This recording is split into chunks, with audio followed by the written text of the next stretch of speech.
So right now I'm going to go ahead and do my full-length PowerPoint with you. This is a PowerPoint that's specifically how I do things. This is my technique, my do's, my don'ts, so it's not specific to any other person but myself. I hope you enjoy it, and if you have any questions, my email will be provided at the end of the videos that will be provided during this online presentation. Thank you.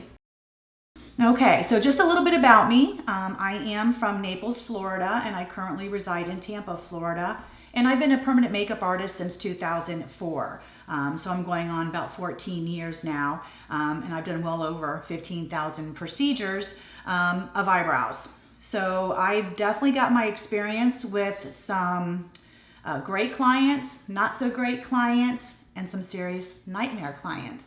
So I'm going to share my experiences with you, and hopefully if I can save you an ounce of grief in your career, then I did my job well. Okay.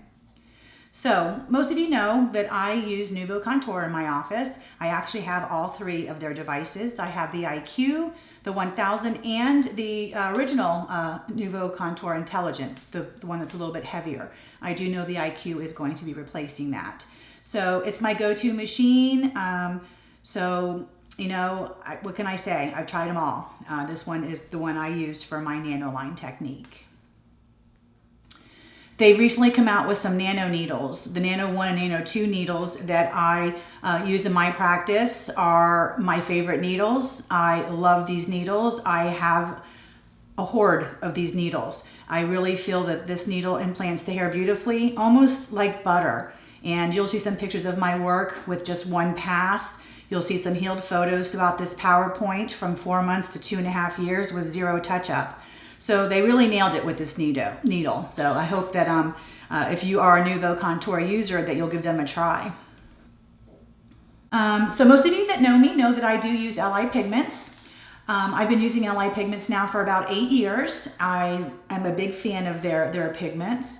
I can't say that I haven't tried other pigment lines. I have used a few of the Nouveau Contour colors and I'm real happy with them. I only do eyebrows, so I don't need to have a plethora of colors in my practice. So there's a few of the Nouveau Contour colors that I use, and there's a few of the LI colors that I use. So I love them both. And so again, that's going to be up to each person's discretion what they use in their practice. Again, this is what I use and what I truly love, and the fact that they heal true to color, they maintain their integrity, is what has kept me with these pigment lines. Know your skin types. This is very important to all technicians. Now, I personally don't do any corrections at all. I do zero corrections. I learned the hard way that when I would attempt to fix something and I didn't give them what their expectations were, I reaped the repercussions. I've learned that you can't put hair strokes over black, green, blue eyebrows, saturated eyebrows. You cannot do it. Don't even attempt it, else you'll plan on giving your money back. I have seen so many things on Facebook of people that are attempting to do permanent makeup or microblading over saturated blue, black, green, super dark brows. They don't understand that that ink is dominant and it's going to suck in those hair strokes, leaving it in maybe worse shape than when it got started. My recommendation on that is, one, take a color class. You need to know your color. You need to know your skins. You need to know your undertones. That was one of the hardest things that I had to learn. But now that I don't do corrections, I recommend any newbies or technicians that don't know skin tones or undertones take an online color class, a hands-on class. There's several out there. There's some really reputable trainers. So pick and choose them, take them. It's a game changer. Client forms. So with my practice, I book out a year in advance. So unfortunately, I don't do face-to-face consultations. But however, I do require a photo in order to schedule an appointment with me. Meaning they have to send me a picture of their full face with zero makeup on and no filters, so that I can determine if they're a good candidate for the hair stroke procedure. So if someone sends me a picture and they have large pores, wrinkles through their eyebrows, oily skin, sunburned, they're not a good candidate for the procedure. I'm saving myself the hassle of a wasted time slot, and I'm also saving them the hassle of disappointment when they walk in my office and I don't do them. Informed consent, detailed medical history, photo consent, and procedure records are all given to my clients to sign. They do go home with a copy of the aftercare instructions and any addendums that I give them. Addendums meaning if they have oily skin, tan skin, alopecia skin, trichotillomania, thyroid disease, autoimmune, and the like, they will also get those forms to fill out and get a copy to take home with them. These are all contraindications in permanent makeup, and I honestly feel that certain medicines, certain lifestyles will impact the result of your procedure and the retention. So I have them sign their life away. I either scare them to the point where they take me seriously or they won't do it at all. I don't want their money. I want them to be happy. So I do have addendums for everything. You all will have access to those at the end of all these presentations and videos.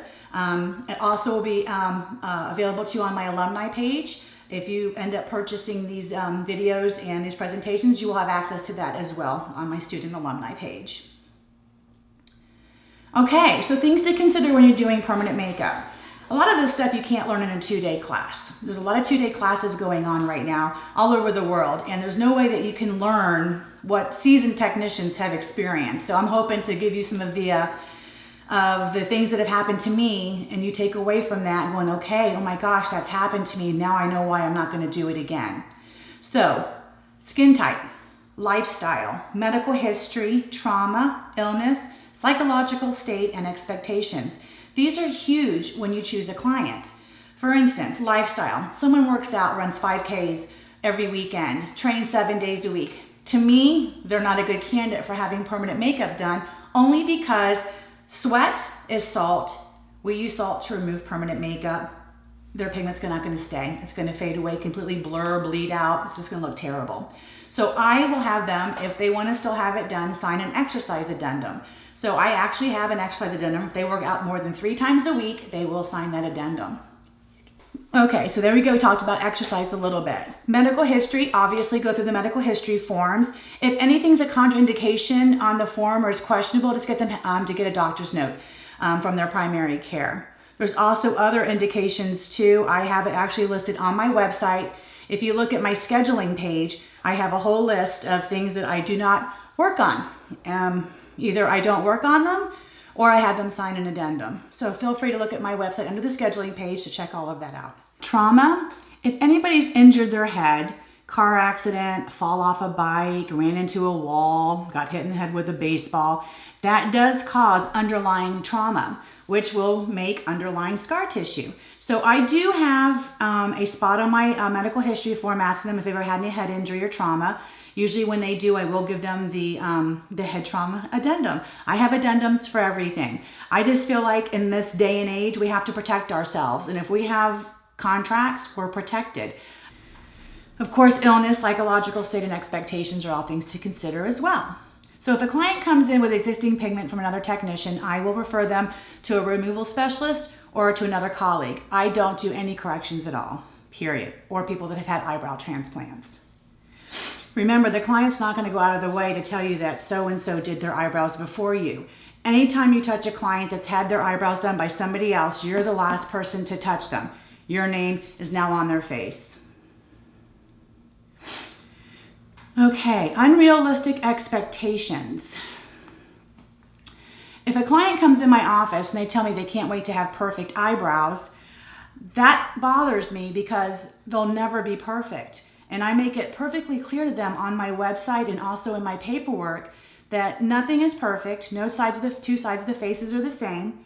And if they can't live with the sisters, not twins, then they shouldn't have it done, because as good as anybody is, they'll never be perfect. So the P word's not allowed in my office. I only do anatomically correct placement. I don't do Spock eyebrows. I don't drop the tails lower than the fronts. So I'm very particular who I work on. If someone wants angry bird eyebrows or eyebrows that are just not anatomically pleasing to the face, I'm not going to do it. I'll either decline the service or refer them to somebody else that may take them on as a client. So saying no sometimes is the only thing to do. As much as we want to help, all of our clients, the best thing to know is when you can and when you can't. So we don't have magic wands. So just make sure that you pick and choose your clients very carefully.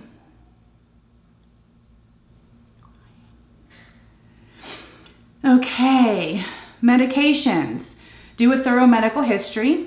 If they mark yes to a lot of your medical questions, just ask them to get a doctor's note if it's something pertaining to chronic illnesses, cancer treatments. You need to know all of this before you start. Avoid clients that have compromised or weakened immune systems due to serious or chronic illnesses. The bottom line is when someone's chronic or has a weakened immune system, they're on medications for something, whether it's rheumatoid arthritis, multiple sclerosis, lupus, Lyme's disease. The medicines do in fact affect the retention of the pigment, in my opinion. A lot of my common denominators when I work on my clients, I'll pull their files and sure enough, it's a similarity in medicines or the same disease. So now I have them sign an autoimmune addendum as well. They're pretty happy with my brutal honesty, but I do want them to be happy and not upset. So I prepare them for the worst and again, hope for the best. Clients must be off of Accutane for 1 year. We all know this. If you had proper training, you should know this. I have them give me a doctor's note of last use, and then I'll proceed for booking 1 year from that date. Chemo and radiation clients, you'll get a lot of people that would like you to do their eyebrows or treatments prior to starting chemotherapy. It's a hit or miss. I know I want to make them happy and make them feel good about what they're getting ready to go through. But unfortunately, those poisons that are going in their body will attack your pigment and make it fade away.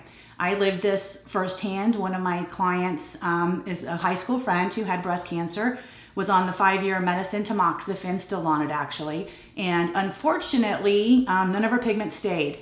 So I don't do them unless they're off radiation or chemo medicine for at least 6 months and let their body get back into normal rhythm before I'll even do them. And they will still have to sign an addendum only because their body's changed. Their body chemistry is different now. So just to protect me and to let them know what could happen, I do give them the addendum. If a client's on antibiotics prior to dental or medical procedures, I do require a doctor's letter. Sometimes let it slide, sometimes I don't. Okay, so if I know prior to starting a procedure that my client has taken a controlled substance or mood-altering drug, I will refuse service and reschedule them. So if I see someone pop a Xanax or something that's a narcotic, or if they come in stoned, out of their mind, I'm going to reschedule them. That has happened to me. So they understand why, because any time they sign legal documents and they're under the influence of a controlled substance, those documents are now null and void. So I will reschedule them. No ifs, ands, or buts. All right, so now we're going to talk about aftercare. And those of you that know me know I do have a pretty strict aftercare. So I do give my clients a signed copy of it, and I also keep a signed copy in my file. Aftercare is just as important as the procedure itself. So I always tell them if they can't follow my rules or my policies, then don't waste your money. Don't do it. I'd rather them not do it than not be happy with the outcome. So after the procedure, I apply After Ink cream immediately, and then they continue that for 2 weeks, morning and evening, just twice a day. So after the After Ink is applied, I let them know for 14 days they cannot get water directly on the treated area, meaning I don't want the shower beating down on their face. They can gently clean the area with a very damp cloth, but I don't want them having the shower water running down on their face. When they wash their face in the sink, I want them to wash around them with the washcloth. So just baby them for the first 2 weeks. 0 working out at the gym, no exertion, no sweating of any kind. And you kind of have to spell it out for them. They'll tell you, well, I go to hot yoga, but I don't sweat. I'm going to go on a cruise, but I won't go in the sun. This has been said to me. And I tell them if they're not going to stay out of the sun, if they're not going to stay out of the gym, then just throw their money in the trash can behind me because they're going to ruin their result. And so I let them know that if they stray from these policies, even a day can ruin their results. Most of the time my clients are compliant, but I have caught a few that aren't. And how I catch them, believe it or not, is Facebook and Instagram. So when you have a week of new clients, at the end of that week, have your office girl, your assistant, go on to their personal, your client's personal and or Instagram, Facebook pages and research what they did. Some clients that come to Florida to see me are like so excited about being in Florida. They're going to go to the beach. They're going to go to Busch Gardens. They're going to go to Disney World. So I actually have my assistant look at all of my clients for the week. And I can tell you right now, out of 10 clients, new clients a week that I do, I end up releasing 2 to 3 of them because they're at the beach the day after, they're at the theme park, they're at Busch Gardens riding the roller coasters. I have zero tolerance for people that lie to me and who tell me they're going to follow the rules, no ifs, ands, or buts. I print their pictures out, I send them an email releasing them. And people are going, oh, what kind of release do you have? It's kind of specific to the person. I just hand type it up, unfortunately due to the circumstances of you not following the aftercare, see attached photo, I feel it's non-productive to do any future services on you. I use that a lot. So I never hear back from them. Pictures don't lie. And I actually will close their file and label it released and I put it away. So use Instagram and Facebook as your friend. It's almost like a little diva detective work. I do find it's helped me a lot in the past. So people come in and go, well, Mary, my eyebrows, look, they're all gray and ashy. Well, I know, you ran a 5K the day after I did them. And some people, I like to call them out on it. So sometimes I'll hold it in their file till they come back in. So use it as a weapon. Keep it and do your research. At the end of each week, just check and see what your new clients are doing. Old school retin-A's, anti-aging creams, retinols are not our friend in permanent makeup.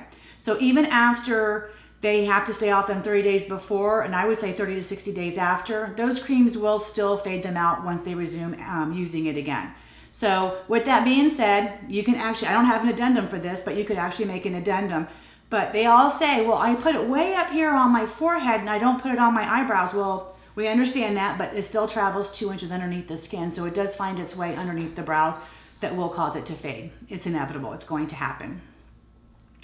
I have a no Vaseline at all rule in my office. I was old school Vaseline user back in the day, and I kind of figured it out. Why would you want to put oil on top of oily skin and occlude your eyebrows? They need to breathe. So I converted to grapeseed oil a while ago, and now I'm at the grapeseed cream with After Ink, which I love. I have my clients blot their brows for 1 to 3 days, and then they'll continue the After Ink for the remaining 2 weeks. So I'm one of those that doesn't do a touch-up for 6 months. I don't do 4 weeks, I don't do 6 weeks. And I'm a skincare specialist too, but I don't do skincare, but I wanted the knowledge of skin for my practice. So when you injure or traumatize or cut skin, it takes 6 weeks or more for that skin to heal. Why would you want to traumatize it at 4 weeks or 6 weeks when it's just finished healing? Give it 12 weeks if you're going to go. Give it 3 months and then do the touch-up. I've done follow-ups at 12 months and the retention was amazing. So again, you can do a little test. You could do your traditional touch-up at 4 to 6 weeks, and then you can do a touch-up at the 3 months, and you can compare the retention. It's night and day. You're giving that skin plenty of time to heal before you injure it again. And then every 2 years after that first touch-up for me, or more, depending on their age, and I make no exceptions for that. I also just incorporated they have to be over 25 years old to get permanent makeup in my office. Okay, so knowing your limits is very important. This slide here pretty much says it all. Everything on here has happened to me. I don't know if I'm ready. What if they're not perfect? Unable to agree on shape. We've all had that. If you're spending more than 5 or 10 minutes, 15 minutes drawing, you're probably not going to make them happy. I've learned that if I can't get it, and I can draw an eyebrow. If I get the, ew, I don't like that, then, I'll say, listen, then today's not the day I'm going to do this.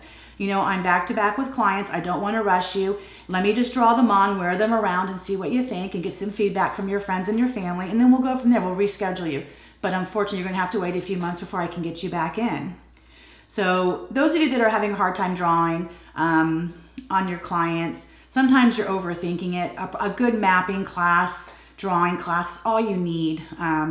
I do offer the Come Draw with Mary class. I know there's a few other master trainers out there that offer some really amazing classes too. So maybe find a class in your area just to kind of help fine tune your drawing skills, because it's a game changer. Relies on someone else's opinion. I don't let anybody else in the room with my clients anymore. I have just the client in there with me. I don't have the boyfriends in there, the moms in there, the sisters in there, because ultimately they'll walk up to the bed and go, okay, well that's a little thick and long, and They're taking my attention away from my client. So I took my chairs out of my room, and now I only allow the client in my room. No toddlers, no minors, no children are allowed in the office when I'm working if they have nobody else to watch after the child. I will not leave a child in my waiting room unattended. So if they show up with a toddler, an infant, or a stroller with a baby in it, I'm going to reschedule them. I am not responsible for that child. I don't want them in the room with me. And I typically just tell them it's a health code. You know, I got to be focused on them, and I don't want to be worrying about your children. I want to guarantee. Never guarantee your work, people. There's no guarantee in anything. And we don't know what these clients are going to do when they walk out of your office. They could go jump in the ocean. They can go on a cruise. They can go do a 5K run. Don't guarantee your work. We have no control over their skin and the weather. So that's how I tell them. I know what I'm doing here in my office, but when you walk out of my office, I have no idea what you're doing. So I lay that card on the table. I said, listen, if you're not going to follow my rules, if you're not going to give me 110% of this aftercare protocol, then don't waste your money with me today. Okay, what if I don't like it? Well, if you don't like it, you got to tell me. I draw everything on. I draw my brows on with the hair strokes and everything. If I draw something you don't like, you have to tell me because I don't have ESP. If it's too long, it's too thick, it's too short, just tell me. I'm a reasonable person and I'll do my best to make you happy. If I can't make you happy, we part friends and we go our separate ways. It's not the end of the world. So saying no to somebody that you feel in your gut is not going to be happy, just don't even do it. Just shake hands and send them on their merry way. Haggles over pricing. Anybody that haggles over pricing, that's it. You shouldn't even touch them. If they're going to be nickel and diming you over $25, $30, then they shouldn't be having a $500 procedure done. So no exceptions. If they go, oh, can I get a discount? I found it cheaper down the street at Betty Sue's. Well, no, I won't give you a discount, but now I'm not going to do you because I know you're shopping around. Go ahead and go to Betty Sue's. So that's kind of how I attack that when they come in. I don't even make any exceptions for that at all. As far as the paperwork I told you in the beginning of the video here, you will have access to all of my consent forms, all of my addendums. You can make new addendums utilizing mine as templates. I have addendums for almost everything that I've experienced and had trouble with, but you may come across something that you may want to add. And all of the students on the alumni page, including myself, always like to get feedback from other technicians too. So if there's an addendum that we don't have or I don't have, add it, upload it to our alumni page. We'll be more than happy to share. So there's 3 styles of eyebrows that I do in my office. I do combination, Asian, and European. And you can see here in this slide that I do have guidelines. These guidelines have been my saving grace. And then I will show you in just a few minutes of my technique on latex of how I lay the hair strokes into these guiding lines. A lot of my students and colleagues have reached out to me saying they have a hard time with transitions. So hopefully this will help you. And we'll input a little video here shortly for that. This is a combination brow. You can see all the hair strokes flow the same direction her hair lays. It's very important that you guys lay these strokes down with their natural pattern. This is an Asian brow. And this is a European style brow. I don't do very many of these, but this is for someone that wants a little bit more of a thinner brow. It's hard to get the combination on someone that wants a thin eyebrow. Know your limits. Obviously, looking at these 2 photos here, the first one needs removal. Hands down, no option, removal. Anybody that attempts to fix this is going to be having one heck of a nightmare with this client. Any hair strokes that's added to this eyebrow will look like a caterpillar with legs. It will look horrible. The second one here, shape's not too bad. You could do a color modification if you're good with color theory. I personally don't do any color corrections, but those of you that do attempt it can probably fix it with a color correction.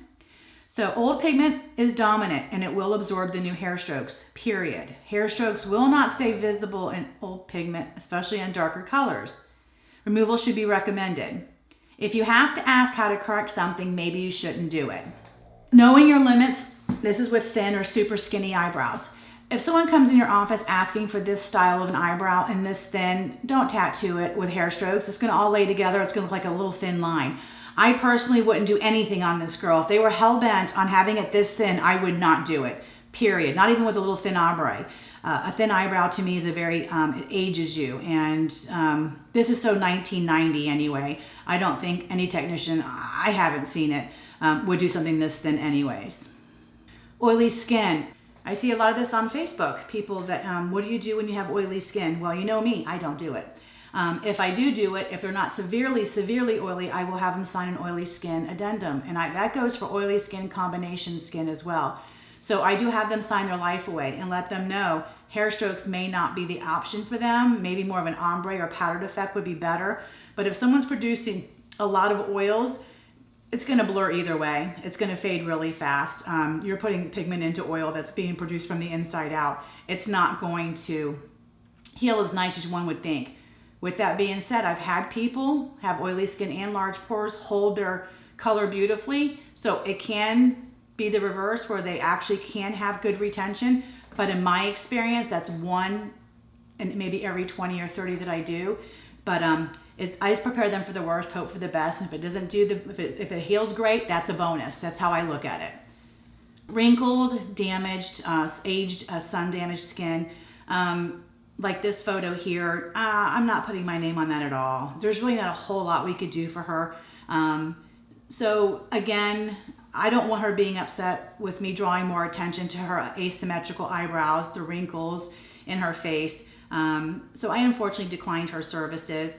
I'm sure most of you would question this because the wrinkles and the placement of her brows.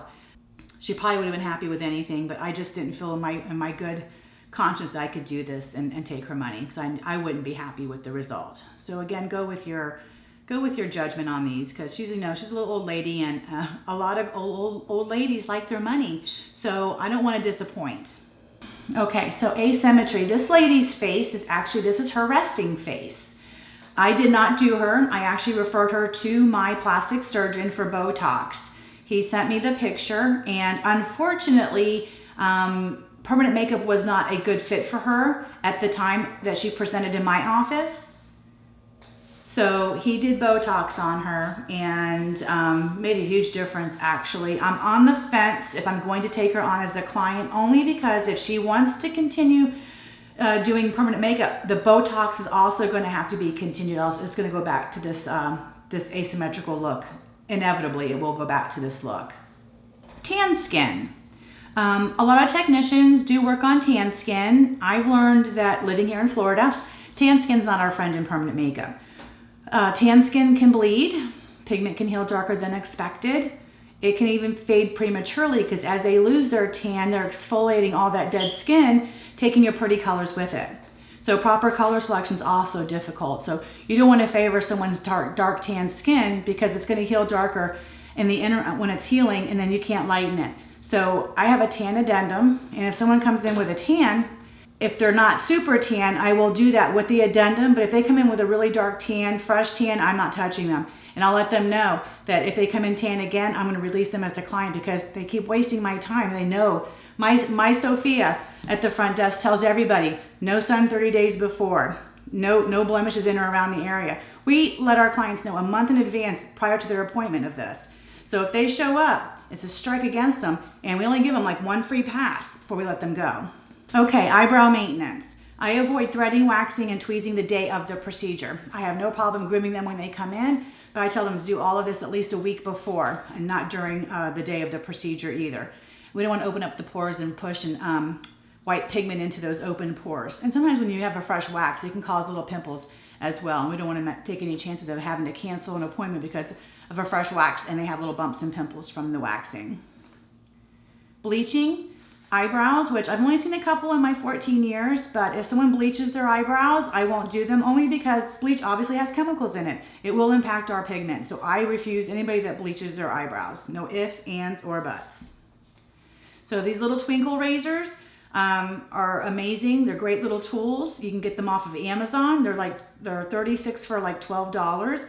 I will give you a list of where I get some of the items that I use during my procedure at the end of all the presentations. Picture taking is very important. Most of you do not take pictures, but if you can see in this slide, most of my pictures are the same. All the noses are facing in the corners, so all the pictures they're cohesive. So when they come back for their touch-up photos, I know how to take the photo so they match up the before and the after. So all my little noses are kind of facing into the corners. Always follow the natural growth pattern. That's a given with hair strokes. Again, brush their hair with your little mascara wand and just and just lay those strokes exactly how their hair is falling. I pre-draw everything. All right, so my procedure steps. I numb my client for 15 minutes. So when they come in, I will take their pictures, go over their paperwork, and then I will show them their tray setup, and then I'll numb them. You'll see that in the video how I numb. So that will be easy. I just use a little mascara wand to rough up the area, then I'll lay the topical numbing on it. I pre-draw the template with either an eyebrow pencil or a pigment. I used to draw it with a little pigment, but now I use a pencil. I actually have these awesome pencils you'll see in the video that just really draw the hair strokes beautifully. I do one brow at a time, alternating them. So I will usually start with the left eyebrow, draw it out, lay my template. So my procedure steps are pretty basic and simple. Go ahead and read through this. This is what I do, and you're also going to see this on the video. So numbing the client. I show each client their tray setup before they lay down. I let them see everything it's single-use disposable. I open their needle cartridge in front of them. I let them know what I'm giving them to take home. So I don't reuse anything. So if I use the pencil, the sharpener, the razor, the little mascara wand, obviously that's touched their skin. Even though it's not broken in some instances, I still send it home with them. The big scheme of things, we don't spend a lot of money on our tray setups. It's worth just giving to them. It's not worth taking a chance of cross-contamination. So I have the client lay flat on my procedure table. I just use a wide massage bed, got it off of Amazon for like 80 bucks. Added a little bit about 5-inch memory foam on there. Very comfortable. And I have soft music playing the whole time I'm working. I clean and prep the procedure area with either alcohol pad or other approved cleansers. You can use whatever you use in your current practice. I just use alcohol pads. Clean the area of the brows and the forehead because that's where you're going to be applying some of the colors to see what colors you're going to use on your client. So I use the mascara wand to brush off any dead skin, allowing the anesthetic to penetrate easily. So I know some people use they scratch the skin with a needle or their blade. I used to do that in the past. I would just graze the top of the skin very lightly with my single needle. But I cause trauma doing that, which causes the pigment to blur under the skin, kind of traumatizing it before I'm even getting started. So now I find that if I just clean the area really good with my mascara wand, kind of make it nice, hold it nice and taut, and you're going to see this too in the video. And I just kind of do about 10-20 second rub on it, and you can literally see some of the dead skin cells coming off. And then I'll apply my numbing cream, and then I'll occlude it with some plastic. I let my clients typically numb for about 15 minutes. Some people think the longer the better. It depends on the numbing cream because numbing cream deactivates after a while. So, leaving it on for 30 minutes means it's probably not going to be as good as it was 15 minutes into it because it's starting to deactivate as it sits longer on the skin. So typically all I need is about 15 minutes. Choosing colors, I will mix some colors and put them right on their clean forehead. And usually I do anywhere from 2 to 3 colors. Sometimes I'll do 4 colors. And I will let them look at the colors and see which one that they would like. And if we're in agreement, great. Otherwise, we'll discuss some other color options. I'm very picky on certain skin types that I work on with certain colors. Some older skin, and some of you may have already experienced this, older skin types hold color. I could put hazelnut in a 70-plus-year-old skin, and they come back, I don't have to touch them up. They hold color, and sometimes they'll pull dark. They're not producing a lot of collagen like we do in our younger years and the oils that we used to produce. So drier skin does hold color better. So when you work on older, mature skin types, I would err on the side of caution and go a shade or two lighter, knowing it's going to heal probably just a little bit darker. Okay, so of course measuring is always important. So you can use rulers, calipers, adhesive rulers, whatever's comfortable for you. There's not one that's better than the other. Any form of measurement is very good. Pre-draw. This is how I do mine. I pre-draw my hair strokes on my clients so they get a good depiction of what I'm going to do before I do it. So they're going to see a very good visual of how I normally do things. So once they give me the thumbs up, I go exactly over my template. And yes, I actually tattoo right over my drawing. I'm pressing very superficially with these pencils. So I've never had a problem. I've been doing it for 14 years. I know a lot of people that go right over China markers. So I really feel that it does not impact my results at all. How some people view it might be different, but that's in my own personal opinion. You can see here in this picture How beautiful. That's one pass after I laid the template down for the client. She was beyond thrilled.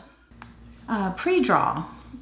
You really can't go wrong, ladies and gentlemen, with the pre-draw. I really feel if you struggle with your hair stroke placement, whether it's with machine or microblade or with soft tap, you can't go wrong with pre-drawing. You get a really nice depiction of what it's going to look like. Your client's not freaked out by a solid, thick template when you look in the mirror as far as shaping it for them. It does put them at ease. You can see in this photo right here, I pretty much laid those strokes exactly where I drew them. I was done in one pass on this one. I work real slow and methodical, and I'm going to show you on latex as well, actually how slow I do work even on skin. And that's my secrets to great retention. I draw everything on. I work real slow and methodical. I get in and I get out. That's my secrets to my retention. This is how far I work with my needle out. I definitely don't put that entire needle into the skin. I'm working off the taper. So what I'm doing here is I dip almost after every single stroke to get good saturation of color in that stroke, but I also fill my chamber of my cartridge up really good too. So when I dip, I just don't tap the pigment and dip and go. I literally hold my cartridge there for about 3 to 5 seconds, letting it fill up with color, hoping to get all that color in each stroke. So when I'm done with one pass, I'm 90% done with that procedure. All I have to do is go back and do a little bit of decorating in the areas that need a little bit more saturation. That's my ultimate goal. Nano 1, Nano 2, I like both of them. I don't think one's better than the other. If one's out of stock, I buy the other and vice versa. Very similar in size. I think even there's a smaller one coming out too, but I feel like what I'm doing with this needle is good enough for me. I'm not changing anything. Work very clean. I don't work messy. My tray's clean, my client's clean. I'm not smudging the pigment everywhere. I'm not dragging my hand across her eyebrows. I work very clean. And with that being said, I don't even wipe my eyebrow at all until I'm done with one full pass. So for instance, if I'm doing a hair stroke and I get a little bit of puddling, I'll pull out of that hair stroke and then I'll go to the next one or two, avoiding blurring that pigment. So I don't want to wipe off my template, especially when she's already approved the shape. So just come out of the hair stroke that blurred, or if you had a little bit of puddling from the pigment, and skip one or two. You can always go back and fill those in after you wipe. Okay, so now we're getting into some photos here. So this is right after one pass. This is her right eyebrow. I was pretty much done in one pass with the exception of a little bit of the underline arch there. I went and darkened up a little bit. But the beginning, the top of the downward strokes, and the tail, I was done in one pass. Remember, less is more. African American skin is one of my favorite skins to work on. This photo here, she does look like she's a little oily, but she's not. This is the glare of my camera. That's one pass, real slow and methodical. So I'm not causing a lot of trauma to her skin. So she'll probably hold, I would say, a good 70-80% of her color. And you'll see some healed photos here shortly. All 7 of these photos are after one full pass. As you can see, most of them are pretty much done in one pass. And some people don't believe me when I tell them that I do this in one pass.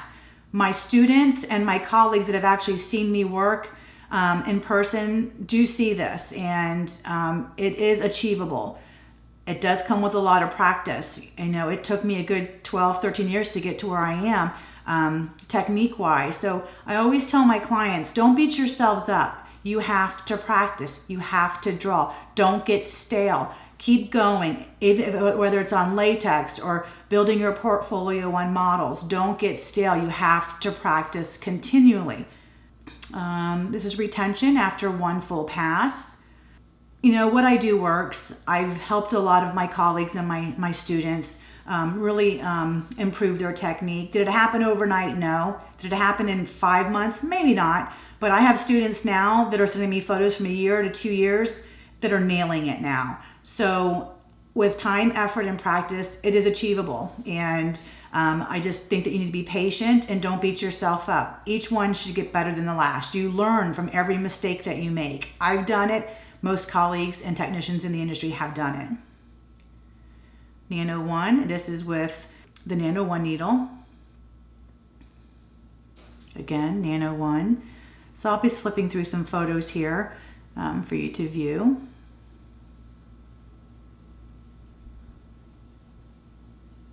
The ideal is to, when you see this up close picture here, is to see very little demarcation from the tattoo to the natural hair. So my goal is to blend as good as possible with their natural flow of hair. Now there's some clients that'll come into your office that have zero hair in the bulb and their hair recedes and it starts like almost at the pupil. Those are tough fixes. Those are tough to do and tough to blend. They need to be aware that the hair and the pigment will never match 100%, and in reality, it could actually draw more attention to the lack of hair there. So I work on clients that have minimal to little hair. I very rarely work on people that have an eyebrow where there's going to be hair in one spot and no hair in the other. I probably won't work on them at this point in my career. You'd see some pictures on Facebook where there's no matter what you do, it's never going to blend properly.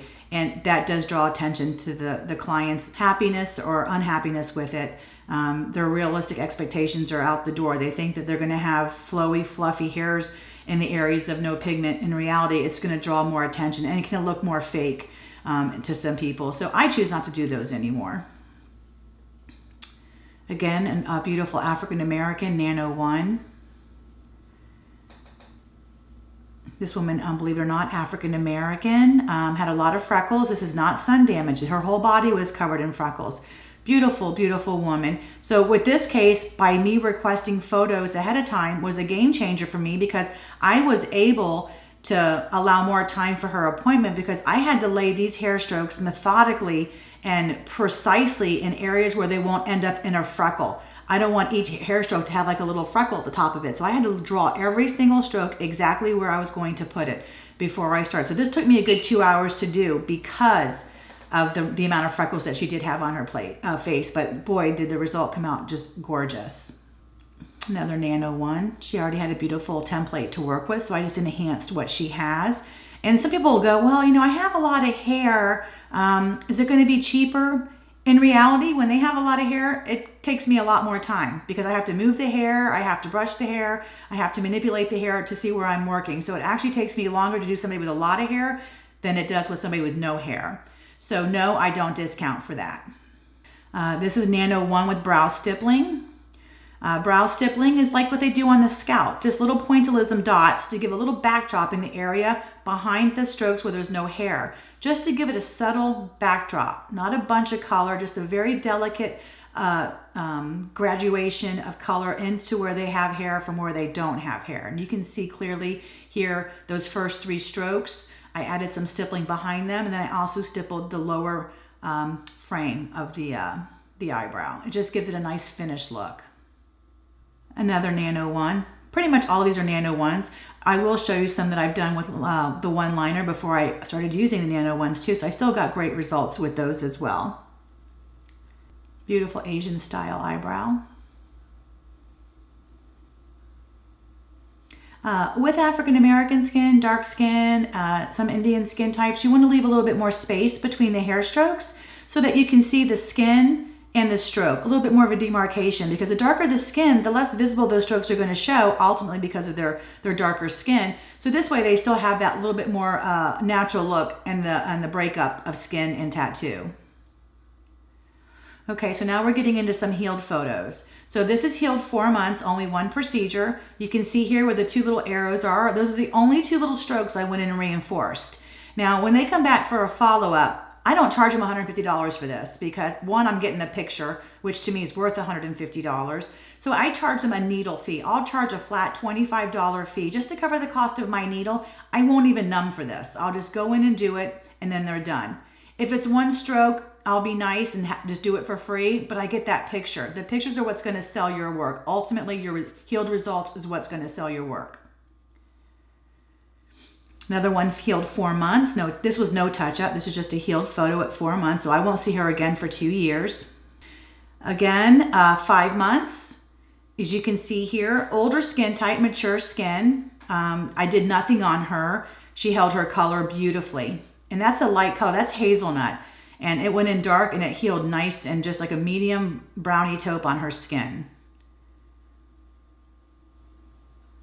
So this is 6 months, 1 session. I did more at the top of her brow here. You see how nice in the beginning the fronts of these look? And you'll be able to zoom in too also on your computer. But you don't see all that blurring and bleeding behind those strokes because I did 1 pass and I got out. I didn't cause a lot of trauma. You have to remember, the more times you go into a stroke induces more swelling, which is water, which blends with your pigment, causing that underlying blurring. So keep that in mind. Get in and get out. So I only touched up the top part here of her downward strokes. And the color healed in beautifully. 6 months, 1 session, no touch up at all. She held every single stroke exactly how I did it. As you can, that glare on her forehead is from the light, but she does have, you know, kind of a lot of little blackheads and stuff, but her body held this pigment beautifully. And she followed the aftercare clearly to the T. 6 months, 1 session. She was happy. We did no touch up this day. 6 months. On the left is immediately after, and on the right where those arrows are pointing are only the areas that I actually treated. Just because someone comes back for a touch-up doesn't mean you gotta touch up the entire eyebrow. Only touch up the areas that need to be touched up. Also, when someone comes back, you can actually alternate the strokes. You can do skip 1, skip 3, skip 2, darken those up a little bit to get that little bit more of an illusion of a 2 or 3D brow, more density and more fullness without actually traumatizing the entire brow again. A few strokes here and there makes a huge difference. Left side picture here immediately after, Asian style brow. Same lady on the right, healed beautifully. No touch-up was done at all. A lot of my Asian clients love to have a very, very soft beginning. I'm a fan of that myself. I think it looks beautiful, and I put her out 2 years from that appointment. 7 months, a little bit more mature skin, held her color beautifully. 8 months healed, 1 procedure. 8 months healed, 1 procedure. Very, very little touch-up was done on this lady. Pictures speak 1,000 words. This just goes to show you that you don't have to keep going in and going in and going in to get results, because the more times you traumatize the skin, the less retention each time you do that to somebody. The more scar tissue you produce. Going in is not going to make the results last better. It's actually the opposite. Another one healed 8 months with 1 procedure. I literally did 1 hair stroke where that arrow is. I didn't do anything else in that eyebrow. So people that go around bad-mouthing pigment lines, one's better than the other, my retention sucks, the color changes, funky colors. Bottom line, you've got to know skin. You've got to know the technique. You got to know where to put it in the skin. Most of the time, inevitably, it's the operator, the technician, not the pigment line. People that bash pigment lines for something turning a wonky color, I'm guilty of it too. I've actually over-modified before, but it was my fault. I've learned skin, color tones, transparency, translucent. I've learned it all. That is a game changer for me. So don't bash other pigment lines. You got to learn how to use the pigment line. And you know, there may be some bad ones out there. I'm not one to say anything about any one pigment line except for the one that I use. I can only tell you about the one I use. And the one that I use is amazing. LI Pigments is amazing. You're going to see these healed results here. You're seeing them right here all the way up to 8 months, 1.5 years. These colors are staying true because I know where to put it in the skin. I know when to modify, when not to modify, or just use it straight. You have to learn the pigment line. So this one here is 1.5 years healed. 1 procedure, beautiful brown color. You can still see my hair strokes. She doesn't live locally, so she couldn't get back into me. But when she walked in and I saw her brows, they were beautiful. So this just goes to show you I'm doing something right here. This is one of my English clients. She's from Britain, and this is 1 year, 8 months. She obviously not the shape that I would have chosen from her, but you know, she's set in her ways, and I was willing to do it for her. I have to this day, this was done 3 years ago.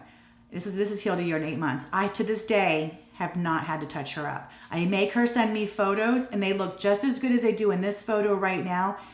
They look just the same. So mature skin holds color, period. In my experience, anybody well into their 60s, 70s, 80s, because they're a little bit drier, hold color beautifully. Here's one healed 2 years and 4 months. Yes, it's faded substantially, but look at the pretty brown it maintained. It's not a funky color. It's not ashy. It's not gray. It's not purple. It's a beautiful brown color. So that's 2 years and 4 months after I did just one procedure on her. So when she came back in, because she did wait so long to get in with me, she did pay my 2-year price, which is $250. So it was a little bit more, but not too bad at all. And then I just redid the whole thing for her, but my template was still there, so it was easy for me to do.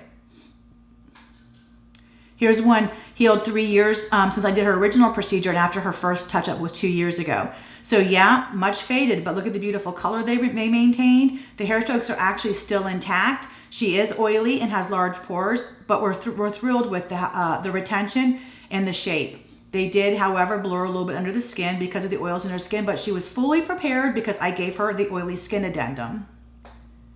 I can't tell you how important it is that you take good pictures.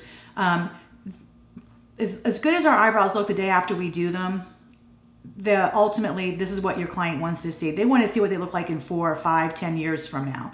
So keep good photos, post your good photos, ask your other trainers and colleagues for critiquing. We're all here to help each other. I have helped, I think, a lot of my clients with color selection as well. Don't be afraid to ask.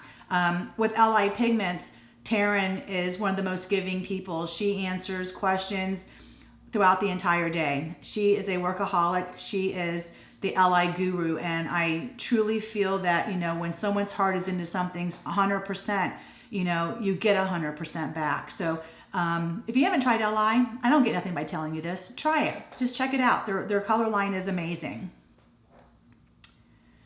Okay, so 3 of my tips. The slower you work, the quicker you get done. The faster you work, I'm telling you right now, you're going to make 2, 3 times as much work for yourself. Slow and methodical is the key to great retention. I've heard other trainers say this and they're hitting the nail on the head. Slower is 100% better. Less trauma, better retention. Get in and get out. Work slow, get your template laid, let it cook a little bit, let it oxidize, go back, do a little decorating, and you're done.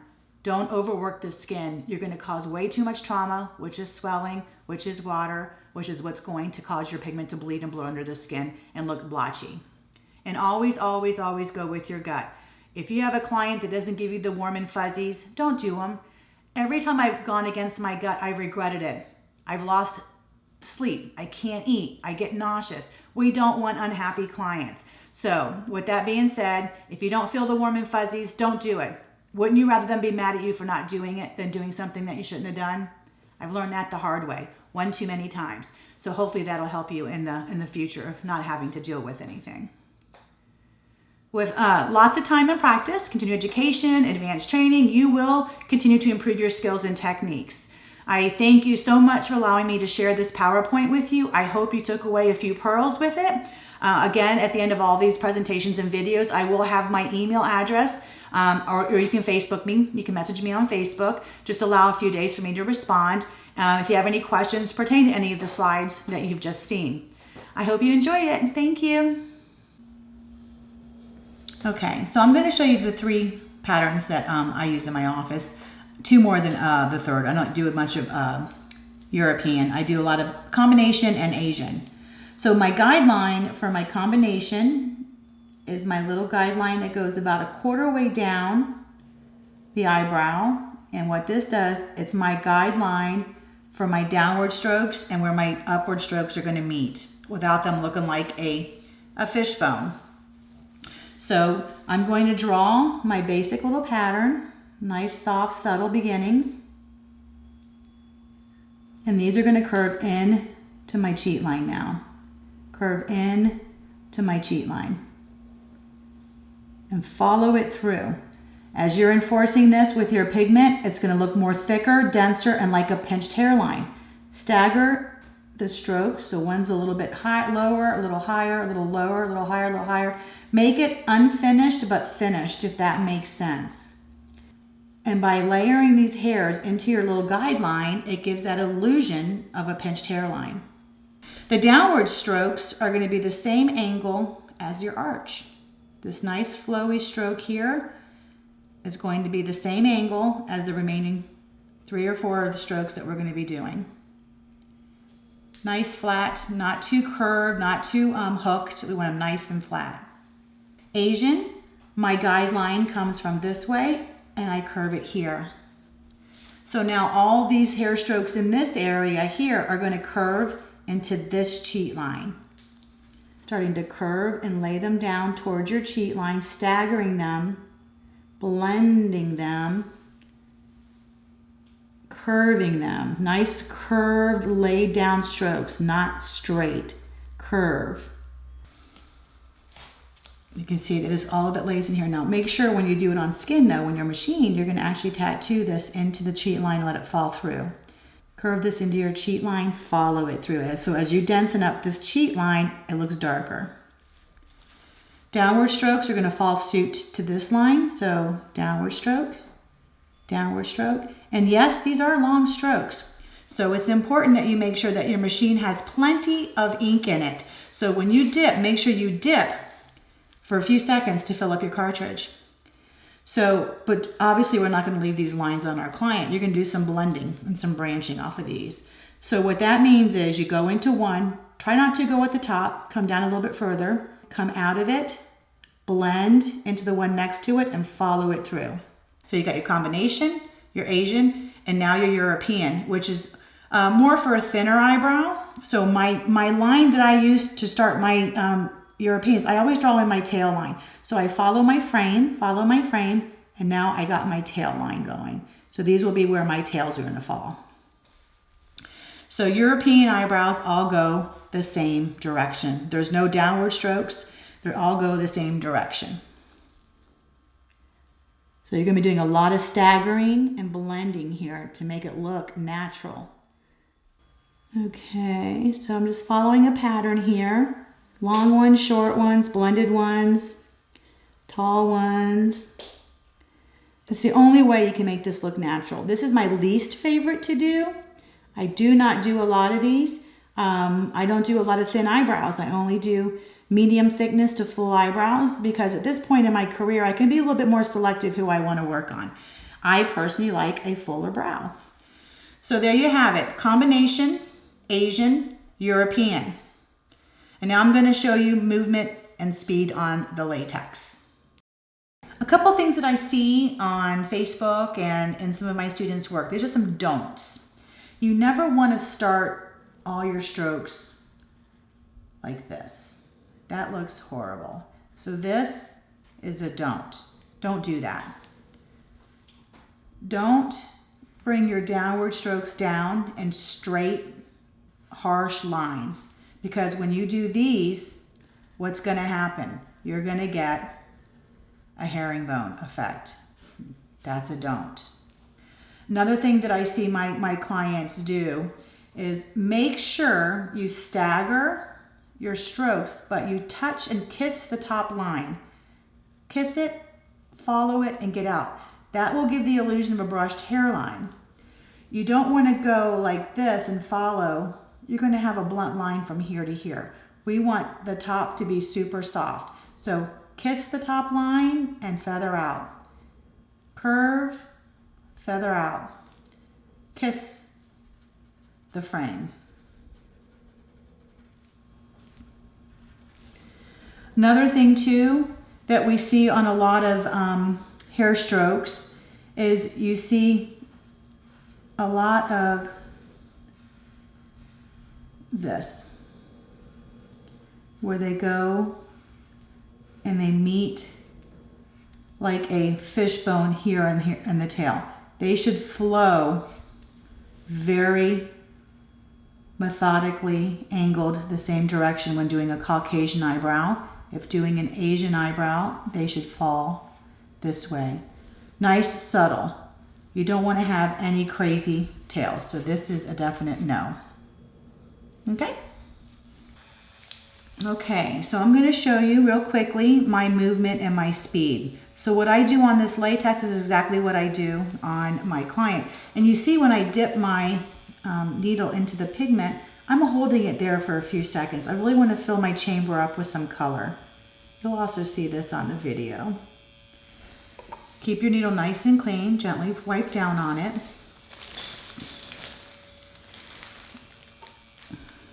So I kind of get my groove going, kind of get my flow going.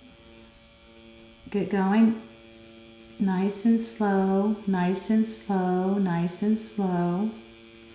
And as you get close to the end, almost like a plane taking off, taper up out of the skin. Don't go in and flick out. You want to go slowly in, slowly through it, and also you want to go consistently slow coming out of it.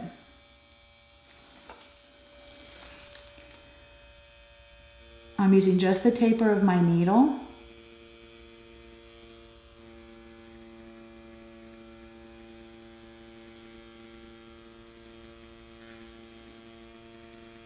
You can etch if you want to as well.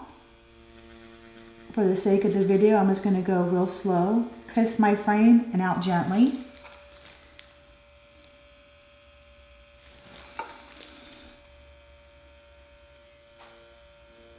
And gently.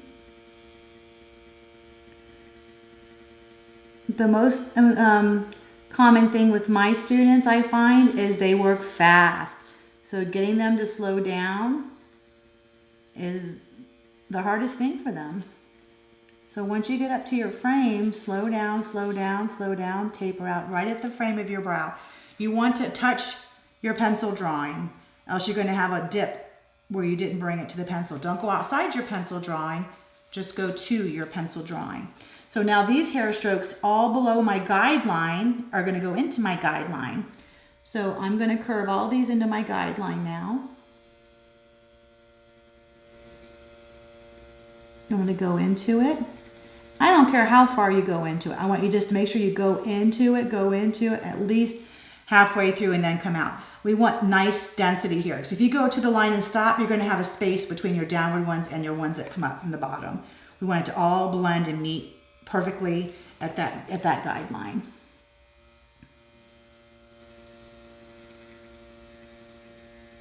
Curving, the curve should fall into your cheat line and then follow it through. Keep going, keep going, keep going, keep going. Now come out. And as you see, as I layer these strokes, it'll all make sense.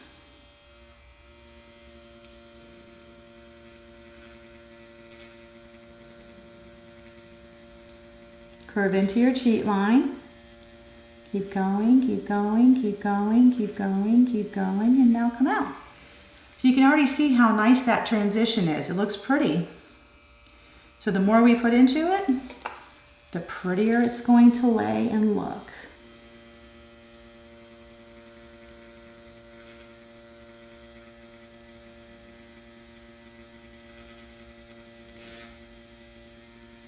Into the cheat line, I'm going to follow it through and come out.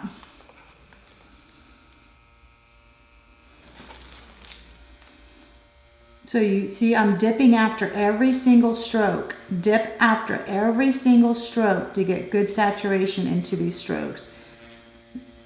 And the slower you go, the more color you're getting into the skin. So you can see how nice that's laying. It actually looks really nice, even on latex. So you get the gist of that. Now I'm going to go over here to show you the downward strokes.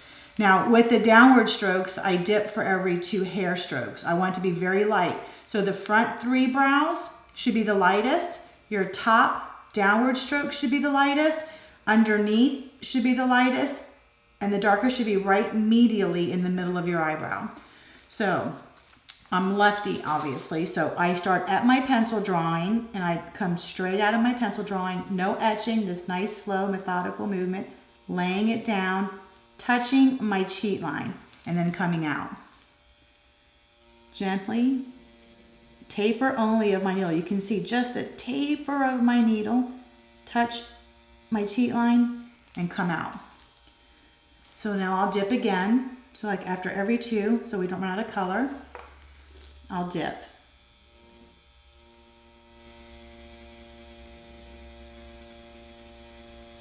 Slow, slow, touch your cheat line and then come out. And then your last one would be your arch. Now when you tattoo the arch in, make sure you have a little bit of curve. You don't want it to be a straight blunt line, a little curve, and then follow your drawing.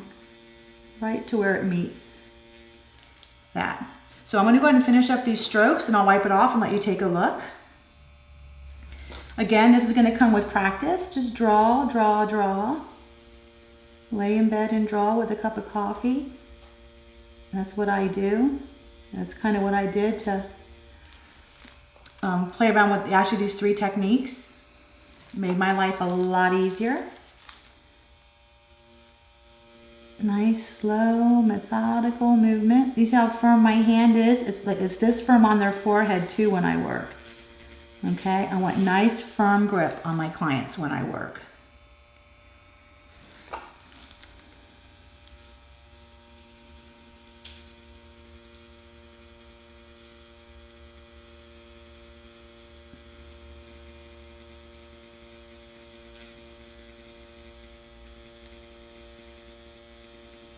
Following it all the way to the end of my cheat line. Now the rest of these are all going to follow to the end.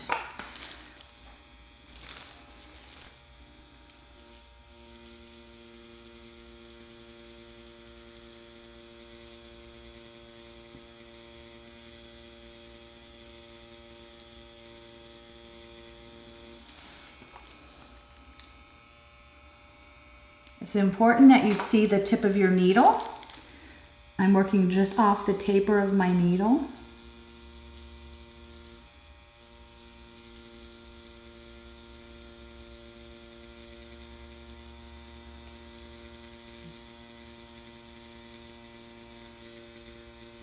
Touching my frame and then gently sliding out. I'm also going to show you how to blend between long strokes where there's spaces, like between this one and the one I just did. Easy, easy blending and branching technique, which I absolutely love, because you don't want to squeeze hair strokes between hair strokes if there's not enough room, because then you're going to get one big fat blurred out hair stroke. So I'm going to show you a quick easy fix for that, branching and blending.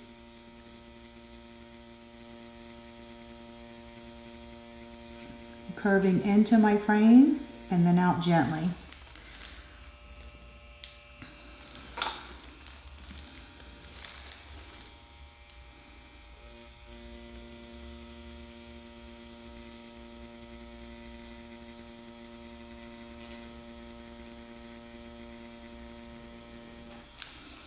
Okay, so looking at these eyebrows, this would drive you insane. I know it would drive me insane. You have all this space here.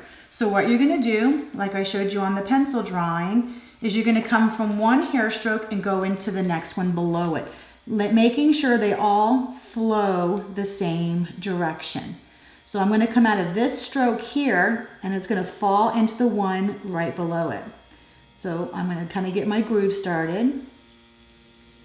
Come out, curve the same direction as the one below it, and let it blend together. So come out of it, curve and blend, and then follow it all the way through. That'll help fill that space. I'm gonna do the same thing with the one below it. Just gonna do 2. So go into one, angle out, same direction, come out, come out, come out, fall into the one next to it, and blend and follow it all the way through. And now you have those 2 little strokes that made that space look complete. All right, so let me wipe this off and let's take a look.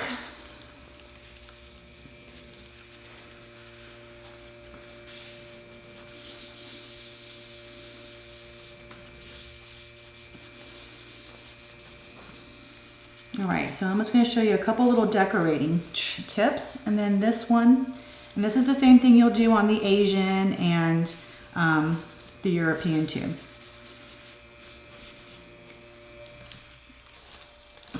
All right, so since we have beautiful blending here, and mind you, on skin it looks a lot better because this is hard rubber.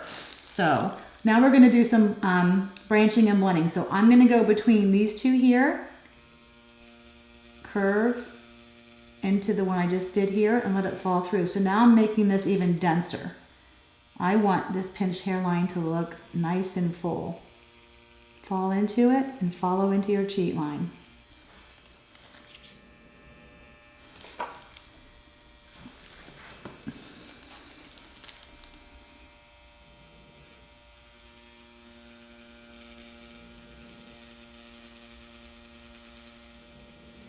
This is the fun part. This is decorating, filling in the little spaces, using your artistic eye.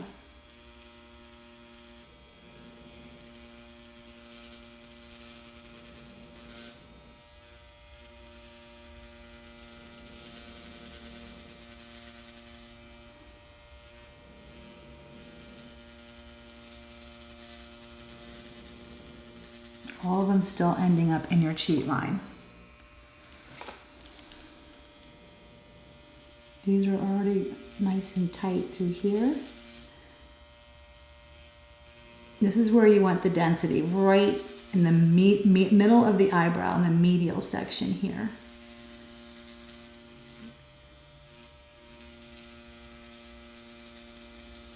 Still working nice, slow, and methodically. So now I'm going to put a couple little baby ones on the downward here. Just a couple little baby ones. So I'm going to come out of this nice pretty one here and just put a little baby one right there. Come out of this one. Put a little baby one right there.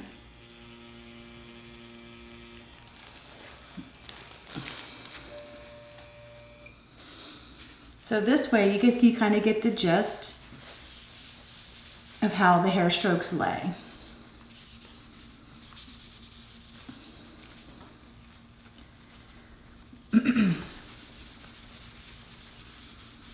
Then of course, this is just on latex. You go back and you use your artistic eye, but I just wanted to show you my speed, my movement, and my depth. Taper of the needle, slow and methodical, blend into your guidelines, finish off in your guidelines. Then of course, use your artistic eye.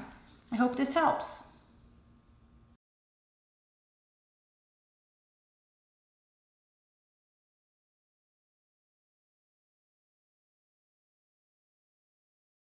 Okay, so I actually work with one brow at a time. So what I'm going to do now is I'm going to wipe off the numbing cream and draw this one on first. She already approved her color, which is a nice medium brown.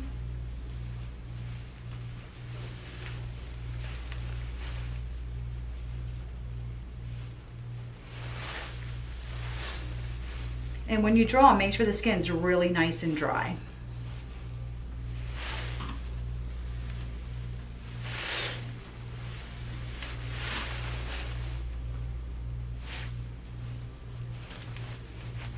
I know some people like to draw both eyebrows on at the same time. That's totally fine. This is just how I do it.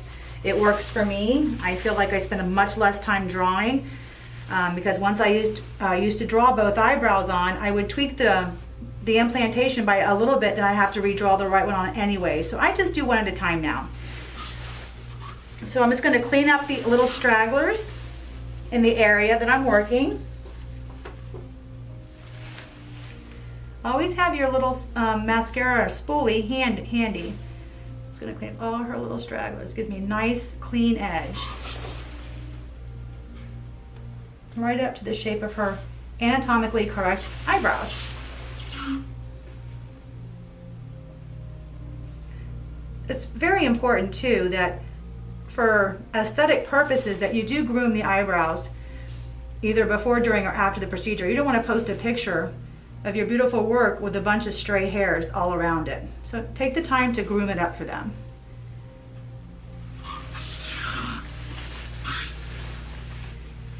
All right. So the pencil and the sharpener will go home with her. I actually sell these on my website. They sharpen really, really, really good. And for the cost of the supplies, there's really no need to skimp. Just let them go home with it. You can see how nice and sharp that pencil gets when I sharpen it. So when I draw, I'm going to stay within her anatomical structure, but also giving her fullness where you can see where she's lacking hair. So I press very gentle with my pencil, just to give me my frame. I always draw my frame on, always.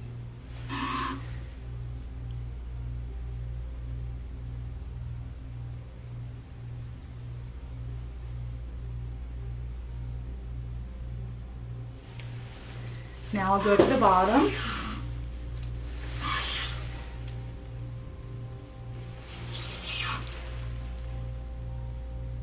And do the same thing following her anatomical structure.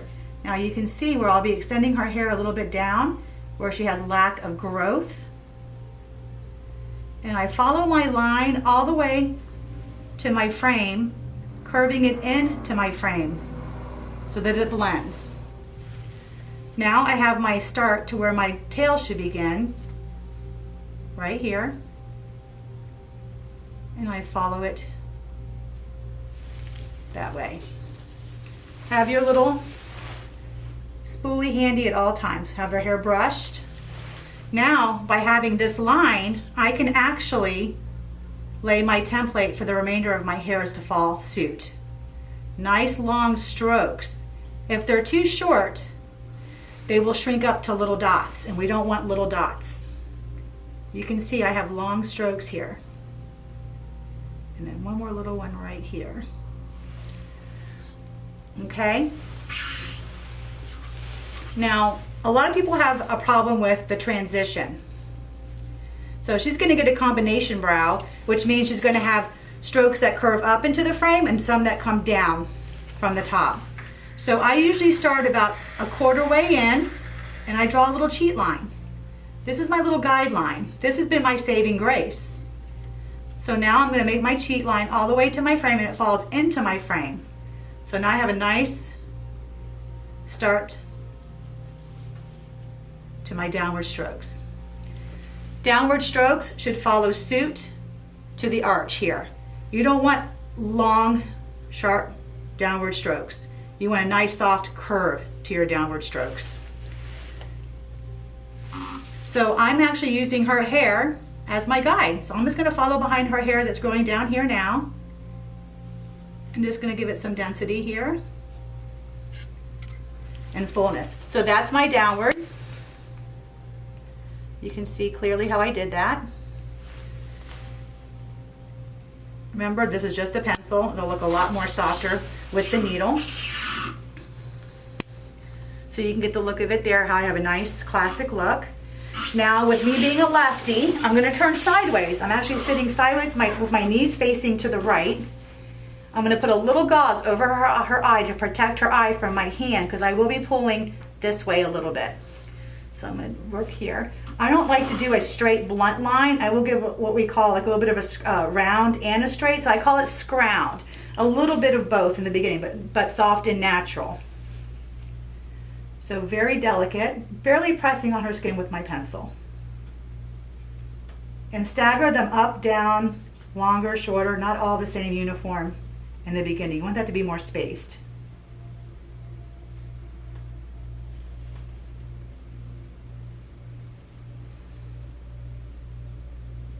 You want looser strokes in the front to more of a softer effect, to more denser through the middle section and the tail. You can take it and you can actually blend them into each other. Follow it through. Curve it, always curving it. Now these here, underneath my little cheat line, are going to curve actually in to my cheat line now. So staggering this one up, go into my cheat line and follow it through. Into my cheat line and follow it through.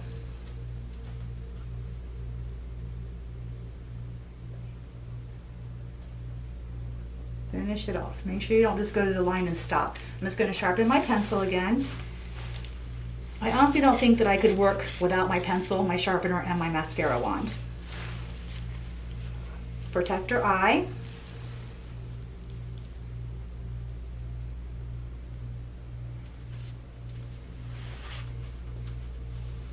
Again, I'm barely pressing when I draw. If you press too hard with the pencil, not necessarily just this pencil, any pencil, it'll break and you'll get like little bits on her eye. So just press real light.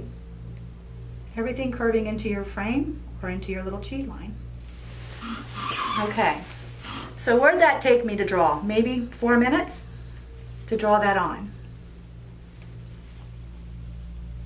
maybe just a little bit more and a little bit less, but give or take, that took me no time at all to draw. So that is my template. I will let her now look in the mirror. This is round one. She may like it, she may not like it, but I want her feedback. I always tell my clients, don't feel like you're gonna hurt my feelings. If you don't like it, you have to tell me. So she's got the mirror. She's gonna go ahead and look. I like it. I also have them sit up and look. She might be out of the shot for just a second, but go ahead and sit up and look. I like it a lot. Okay, you can lay back down.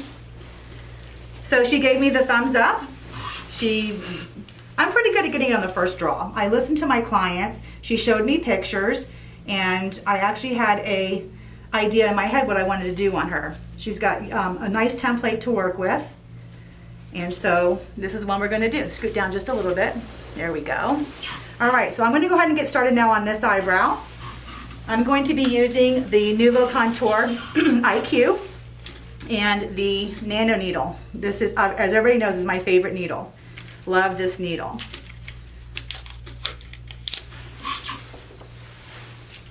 I'm just going to show you how to load it into the handpiece. Pretty easy. Just pop it in and twist it till it's nice and tight. And I always tug on to make sure that it's in really good, okay? So on the IQ, I work at 120, which when you push the brow setting, it almost runs for you at that setting. Now, with my needle, I do work with it out quite far because I'm dancing off just the tip of it.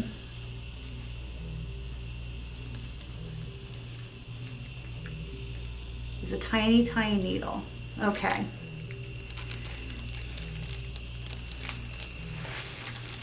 All right, so I'm gonna go ahead, on my left eyebrow, I start with the tail because I'm a lefty, and I'll be working this way in.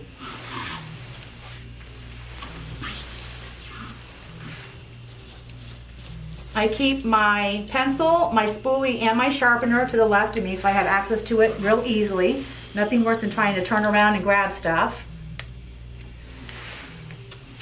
When you dip into your pigment too, it's important you just don't dip in and start working. You need to fill your cartridge up. Hold it there for a couple seconds.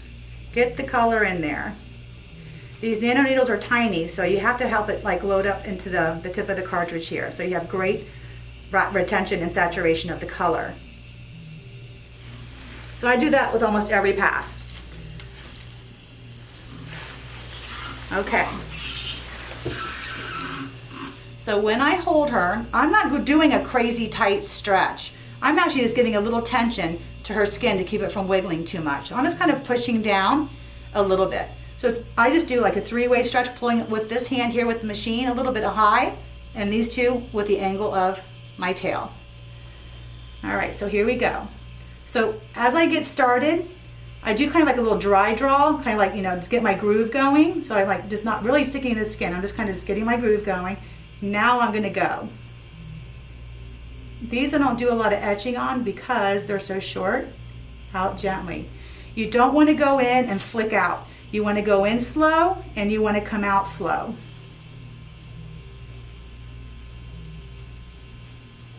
I'm working off just the taper of my needle. I'm doing a little etching here. If you have good vision and you can see that line, you can etch it. If you don't have good vision, you can do the stroke extremely slow, just like this. Go in slowly.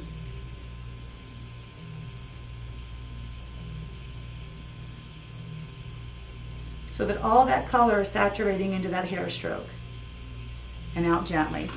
I'm also going to show you how to fill these little gaps in between the strokes with my branching and blending technique as well.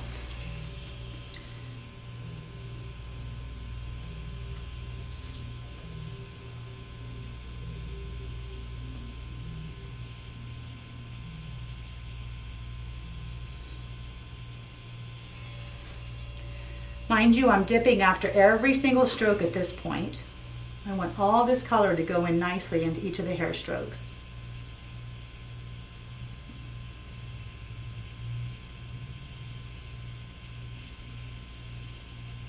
How's it feel, honey? Good. Good, good, okay. She's not bleeding at all. So I'm going into the one I just did. I'm coming out of it. This is a branch. I'm coming out of it and going right to the frame and out gently.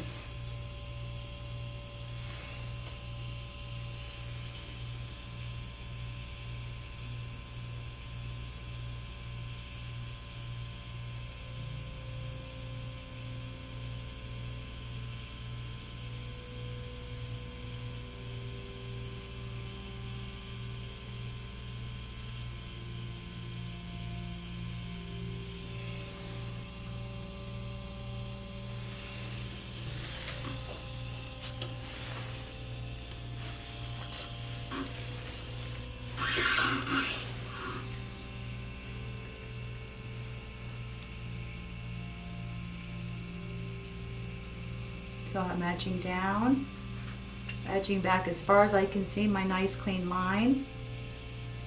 I'm slowing down, slowing down. One more time, and now this will be my final pass, and I'm going to lift out, almost like a plane taking off a runway.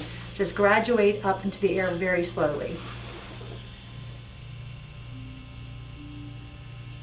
The nice thing about pre-drawing that's made my life a lot easier is if I don't see it, I don't do it. If I see it and I like it, I put it in the skin. Your pencil will be your new best friend. My students love it. I send it home with my client. They get the pencil, the sharpener, the razor, and the little mascara wand in their aftercare kit. Never is for the cost of everything. People, you don't need to be skimpy. Just give it to them. Let them take it home. Not worth any chances of cross-contamination.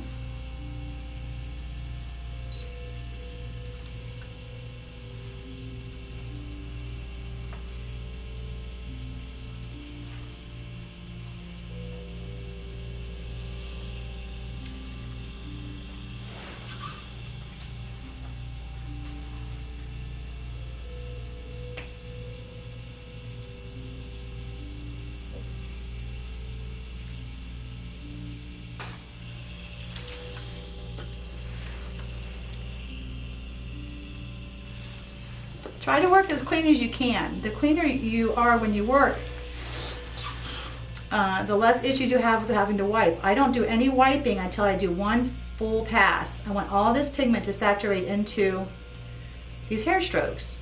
My goal is to have 90% of this eyebrow tattooed with just one pass.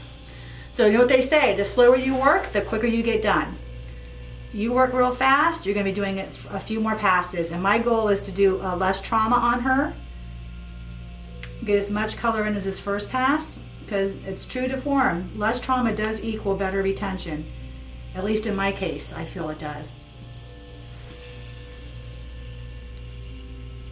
Now, I know these are long hair strokes, but you need length in the hair strokes. And I'm going to show you how to break up the hair strokes as well.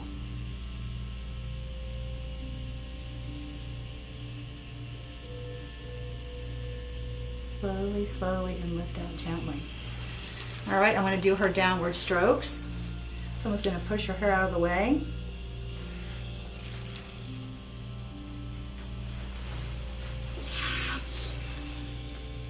And I'm just going to follow her hair growth.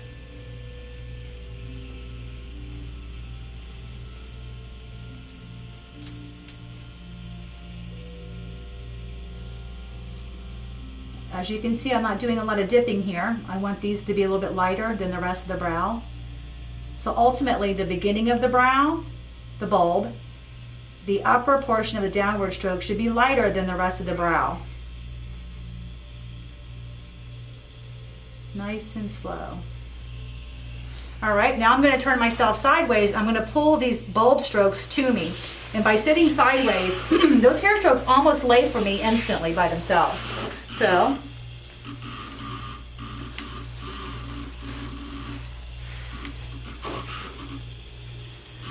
I will protect her eye again. I put a little cushion of gauze here just in case. A lot of people wear eyelash extensions now. So I don't want to squish their eyelash extensions, although sometimes I do. I try not to. These are actually her real lashes. So now I'm going to be working from the bulb up. So you can see my hands resting on her eye and her cheek area. Now, they rather feel pressure on their cheek than wobbly on their cheek. So make sure your hand is nice and firm on her cheeks. If you're loose and wiggling, she's going to feel very anxious. So if she feels this nice and tight, she's not going to be nervous. So again, I start very slowly in the bulb, and now I don't do a lot of dipping after these. I want these to be very light, and I work very slow here. I don't do a bunch of etching here. Lifting off gently.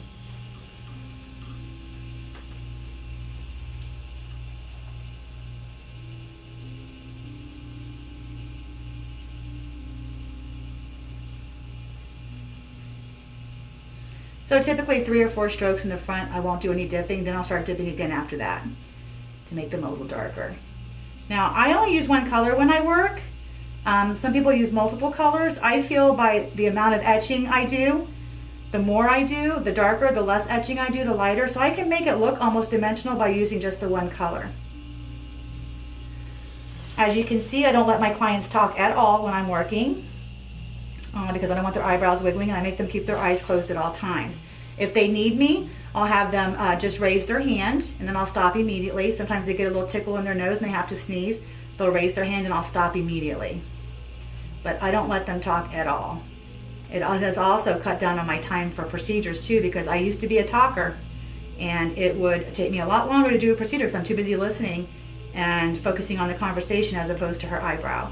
So I recommend just having the client sit back and enjoy the ride with no talking. It'll probably add a lot more time to your schedule.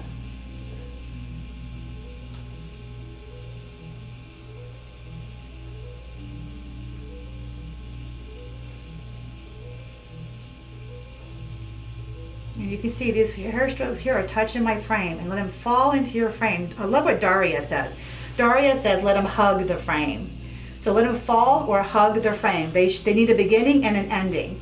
If you stop shy of your frame, you're going to have a divot or a dip in the eyebrow. Start at your drawing and then hug the top of the frame or your cheat line of where these strokes will be falling into. And if they blend together, it looks even prettier. She hasn't lost 1 drop of blood, so I feel like I'm in the sweet spot. She does have beautiful skin and she's young. She's got youth on her side. But typically my clients don't bleed.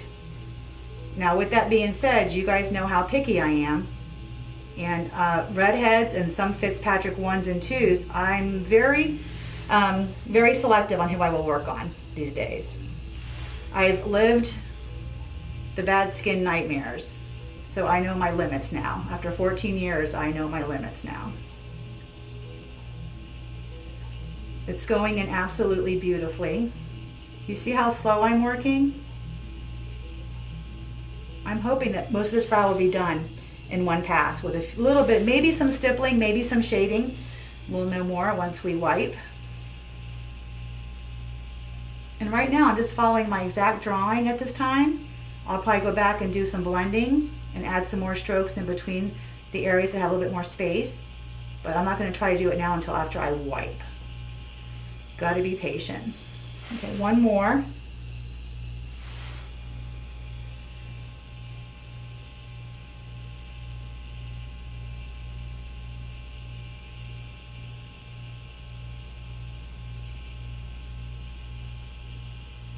Okay. All right, so that's one full pass. So you can see how nice and clean I work.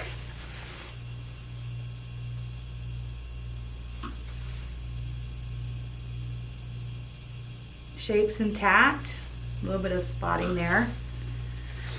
So this is one pass. So you saw the before, the pre-draw, and now after one pass. Nice and clean.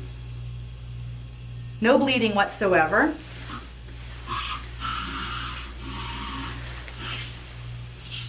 Now I'm going to wipe. So let's see how we did. I'm just going to tilt her head back this way. And so when I wipe, I don't press real hard. So I see people doing a lot of this really hard. That causes trauma. So what I do is I kind of moisten her brow. And I'm going to wipe with the grain of her hair, how it grows. I'm going to wipe this way. I'm gonna wipe with her. I want to cause as little trauma as possible on her eyebrows.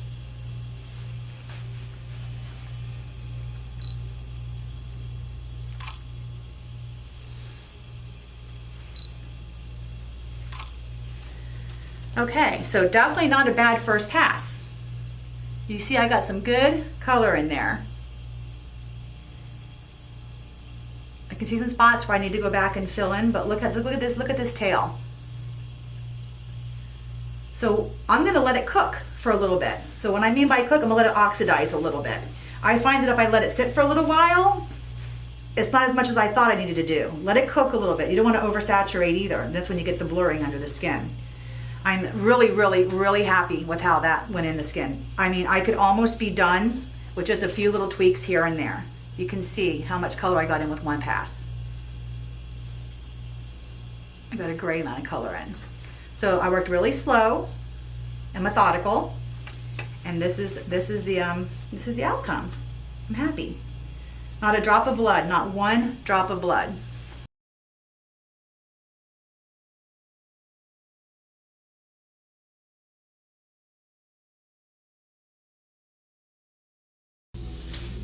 Okay, so now I'm going to draw on her right eyebrow. As you can see, I do one at a time. I'm going to do my quick little cleanup.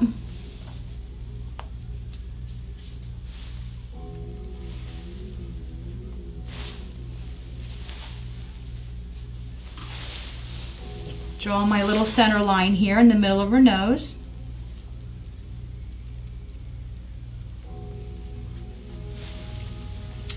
And I'm going to be using my little adhesive ruler. So what I'm going to do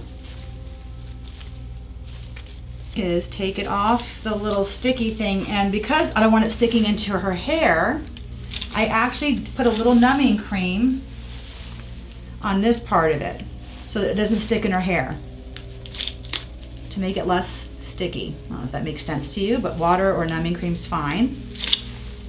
Especially someone that has a nice small face. Just get it nice and less sticky. I'm gonna line it up with the center of her nose. Now I don't bring it all the way down to her brow at this point. I wanna bring it up a little higher so I can measure more efficiently. I'm gonna let it fall where it falls. And you can see there. And now this won't stick in her hair at all. Okay, just a little tidbit there. Okay. So what I do, the bulb of it starts pretty much where it needs to start, right at the first line here. So I'm going to make this down here. I'm looking at the spacing from here to here as well. Just get a little bit of extra growth on this one, so let's just clean it up just a titch.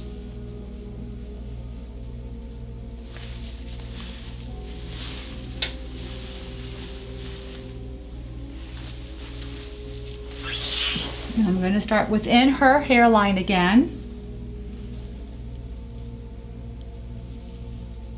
Always stay within the hairline if they have nice hair pattern. You don't want to go outside. Then it's obvious when you do the tattoo that it's a tattoo. I want to stay as close to her natural hairline as humanly possible.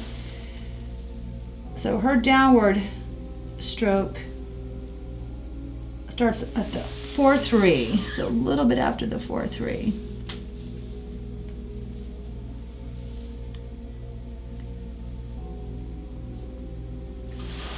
And falls to about the 5.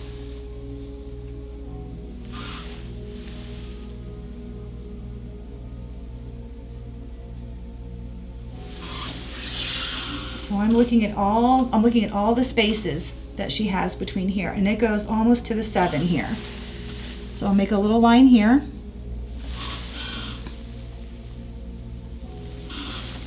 Keeping my pencil nice and sharp.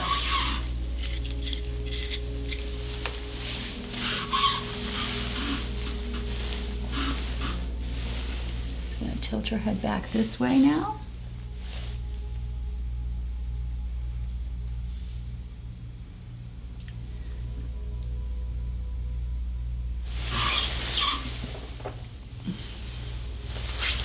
All right, now we'll go to the underlying line here. Again, staying within her thickness of her frame.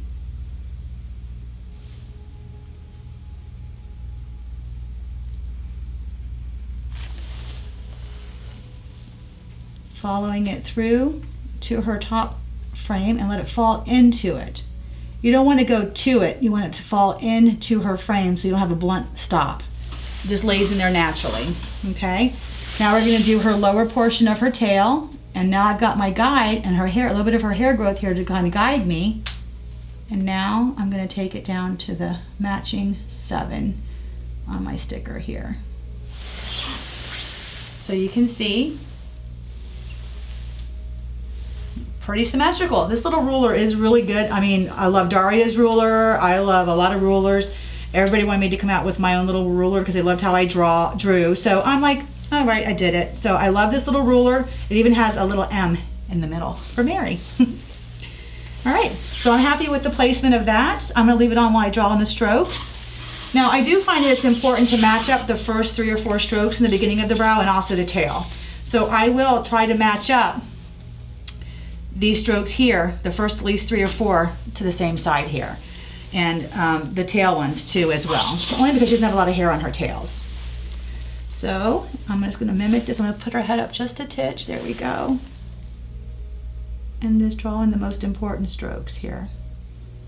If you draw, ladies and gentlemen, and you see it and you like it, then you can do it. If you draw it and you don't like it, don't do it.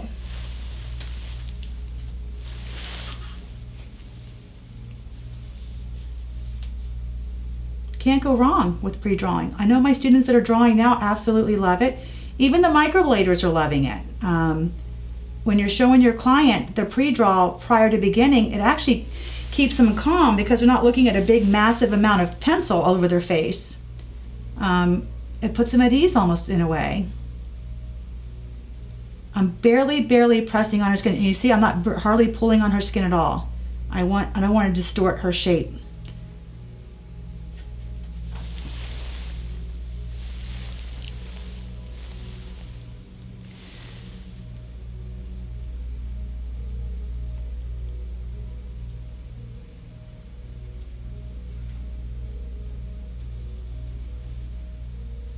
So the brow that I'm doing on her is called what I call a combination brow with the upward and the downward strokes.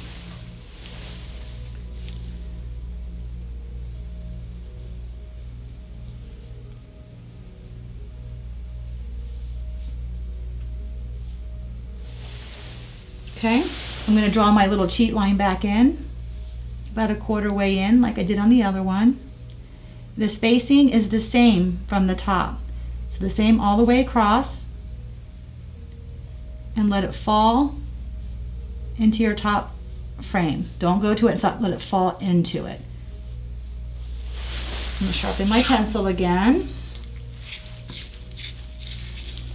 I have these pencils and these sharpeners on my website as well. Okay, I'm just going to continue drawing my strokes on. And if you can see, I'm keeping consistent spacing as well. As we get closer to the middle of the brow, we'll make them a little bit tighter. So now all these here are going to curve now into my little cheat line. I don't care if you go into it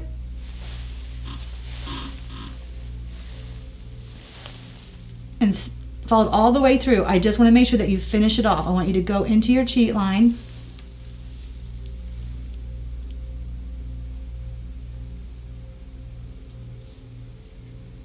And follow it through. Pencil's not quite sharp enough. There we go. Sometimes my clients will get a nub by the end of the procedure because I sharpen so much. I know some people will reuse their pencils and their sharpeners. To me, it's not worth the risk of cross-contamination. If you sharpen a pencil that's touched her open skin or blood, there's a high chance that's going to transfer to somebody else. It's not worth it. For the cost of these items, just give it to them. And they enjoy getting a little goodie bag at the end with some goodies in it.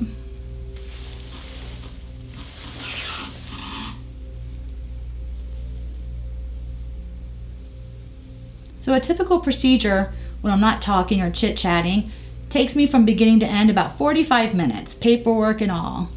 I work slow so I can get done quicker. Also, if you have a side that comes back lighter at the touch-up than the other side, it's probably your easier side and you probably worked a little faster on it. You just want to slow down a little bit or maybe do one extra pass on it. Always make sure you see your frame. Always have your frame nice and clean.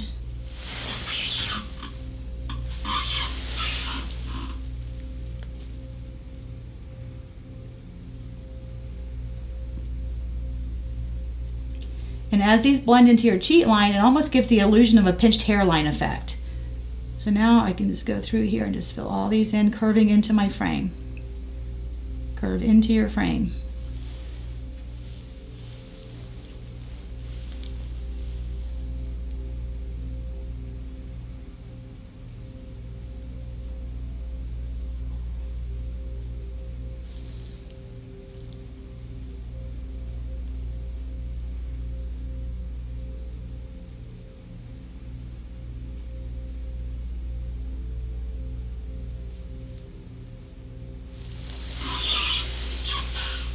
Okay, I'm going to clean up a little bit of her stragglers here that I missed. Now if your client, I give this to the client too, this little razor, obviously you don't want to reuse a razor on anybody. If they've never used one before, I won't give it to them because I don't want them cutting themselves or cutting their eyebrow hair off. I just tell them they can't tweeze for a few days. I don't want them opening up any pores or pulling any pigment out. So now I'm going to do her downward strokes. So you can see I have my nice little mark there that I avoided. And over here on this side, I did 1, 2, 3, 4, 5 little downward strokes. So I do try to match those up. Slide down just a titch, honey. There we go. All right, so I'm going to do my first one right here. And you see they're nice and laying down, curved. They're not too straight. Nice, just let them fall out of the frame.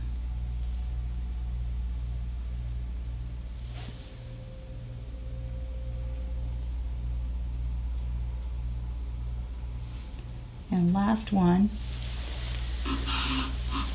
right there.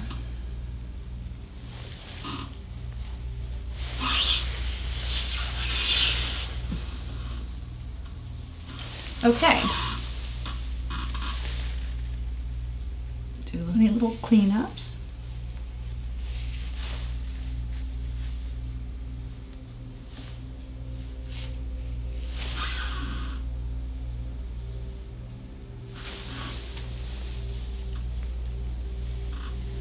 So I'm real happy with how that came out. You look at the spacing on both sides.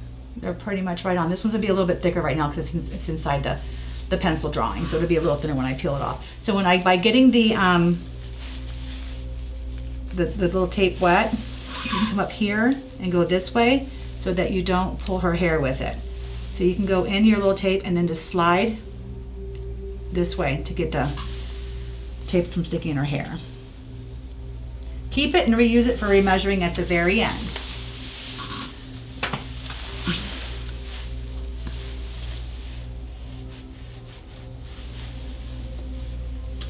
So at this point, you could sit her up and take a look to make sure they're nice and symmetrical. They will look a little bit different because one's a little bit thicker than the other until it's penciled in, until it's actually implanted in the skin. I'm just going to do a couple little things here to see how my marks are, and they look pretty right on to me.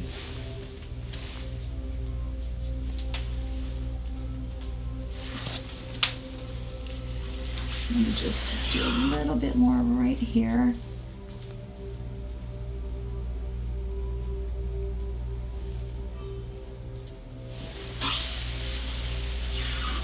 All right, so now I'll have her sit up and take a look.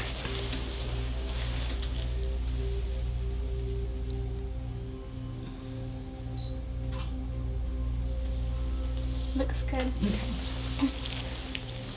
Okay, got the thumbs up.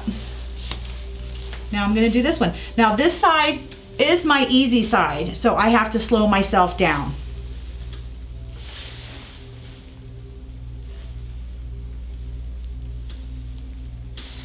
Okay. Okay, so now I'm gonna do the right side, my easy side. Now, typically I have to do maybe an extra pass on this side because I do find myself working a little faster, not uncommon with me. So I will try to keep myself at a slow pace.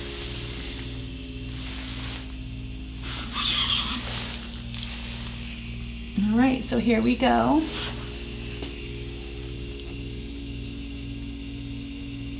Again, I don't do a lot of dipping in the front. I want this to be just very soft. Hold on.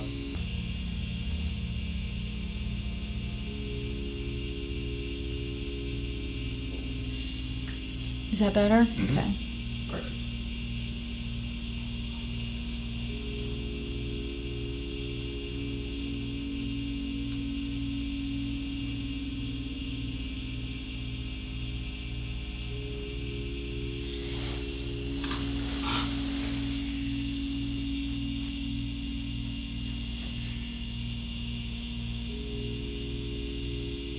I wish we could zoom in really close to this needle so you guys can see that I'm only working off the very taper of my needle. Just the taper.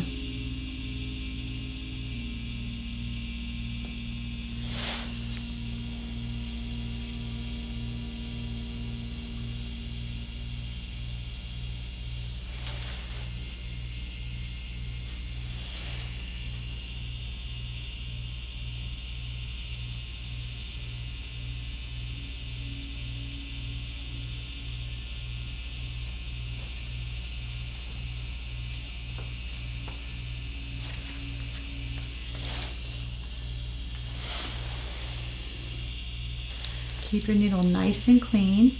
You always want to see the tip of your needle. So when I etch, I usually go up 50%. I go back about 50%. Now I'm going to add 50% and start slowing down, and then I start lifting out the skin very gently.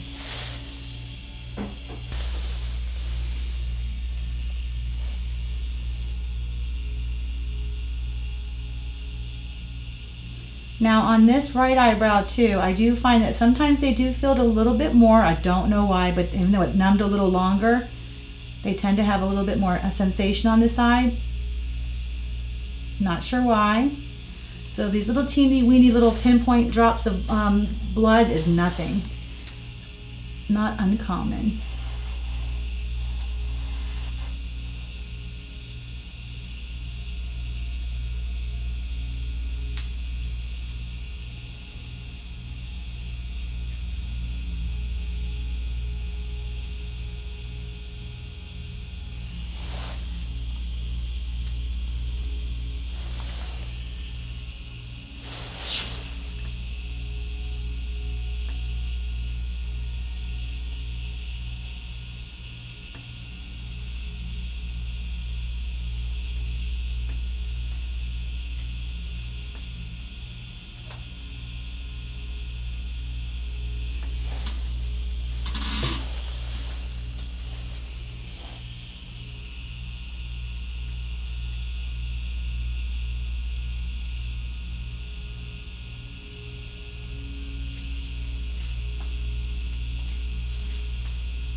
Take it up into your cheat line and just follow it through.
Nice methodical movements, consistent speed up, consistent speed back and out.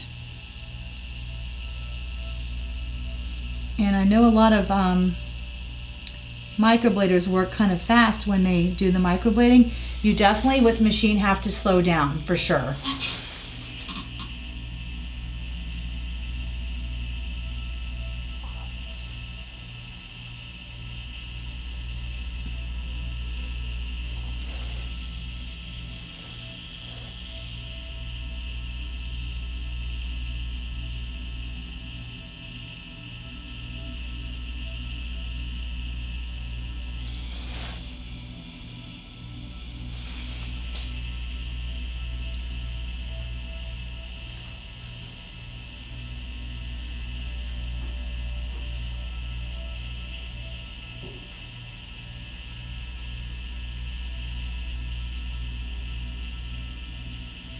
Now this side, the pencil is a little bit more blended together so it can look a little bit more solid while I'm working. But I can see because I'm so close.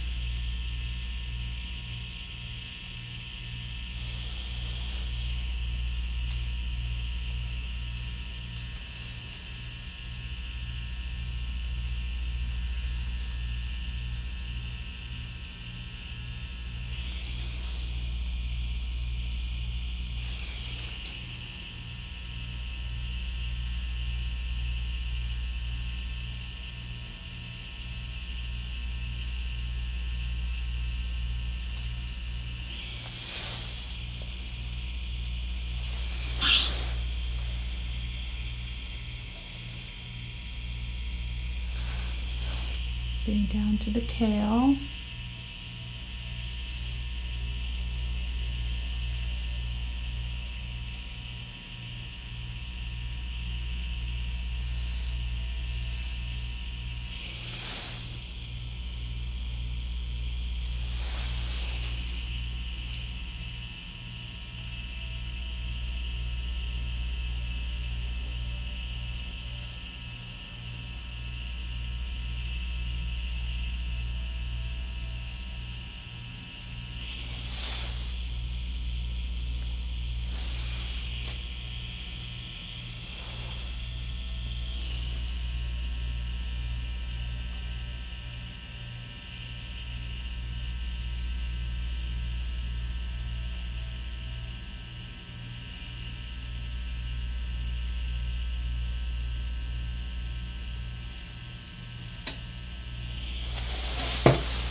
Now just one little baby one right here.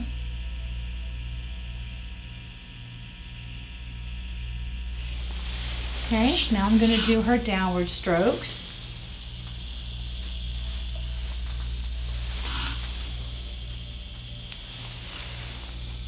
So let's move.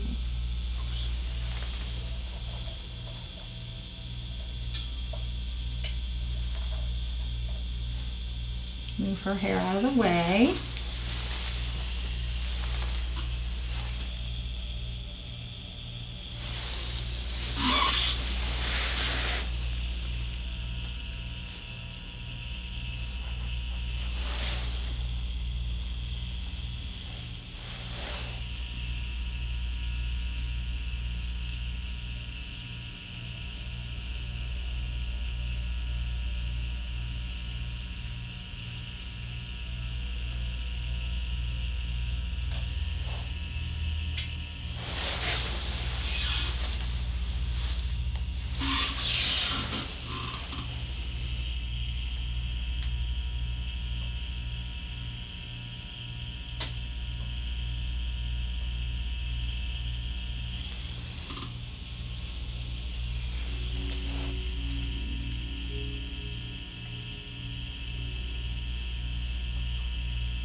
So I'm just gonna check these two. I'm gonna wipe this one off. This one's been numbing the whole time I've been working on her right brow.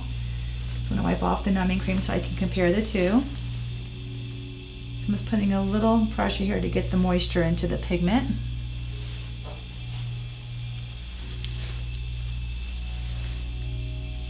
Sometimes the wiping hurts more than the procedure, so I do try to wipe gently, even though it probably looks like I'm wiping pretty hard. I want to wipe gently.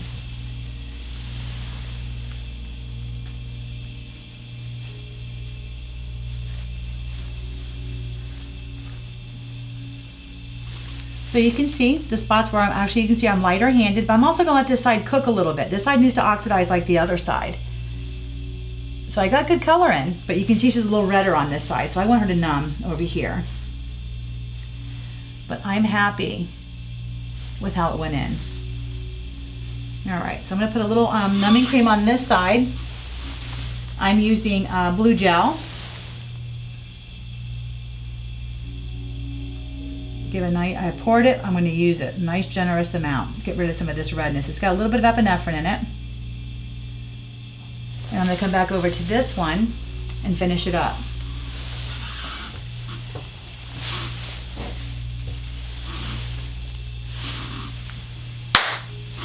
Okay. You see, like, it's clear. No, I think it's the pigment. Yeah. And I also think that screen's just duller than that other screen. Yeah. You know? See, like, because I can see it's sharp. No, it's no. Yeah, no. This one just is this one? She has more hair on. She has no. Yeah. I don't know if she has. We have more hair on this one. I can't remember. I put hair tools in now, so I can't tell. But no, like literally, look at the. Can we get a picture with your camera? Look how much color went in on this. Look how nice this went on up here. With your little handheld, maybe. Mm-hmm. Yeah.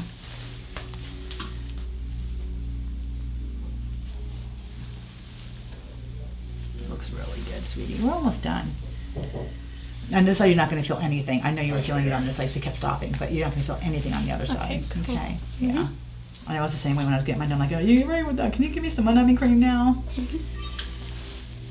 So you're going to take a picture first, and then.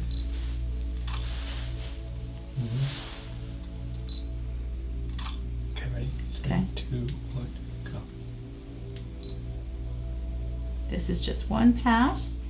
This is my easy side, so as you can see I worked a little faster, so I have to do one more pass on it, but I'm gonna let it oxidize for a little bit. Happy with how the strokes went in. And we'll go finish up the left one. Perfect. So this is second pass. This is gonna be the second pass on the first side. And it's really not even gonna be a full pass, it's gonna be just more, I call it decorating.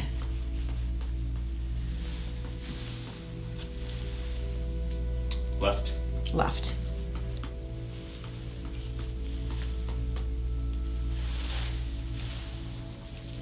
Maybe we can get a shot too of the pigment disc because people go, how? No, they can see how to use it later. Yeah, we can do it at the end if you. How much you want to do it now since it's nice and clean?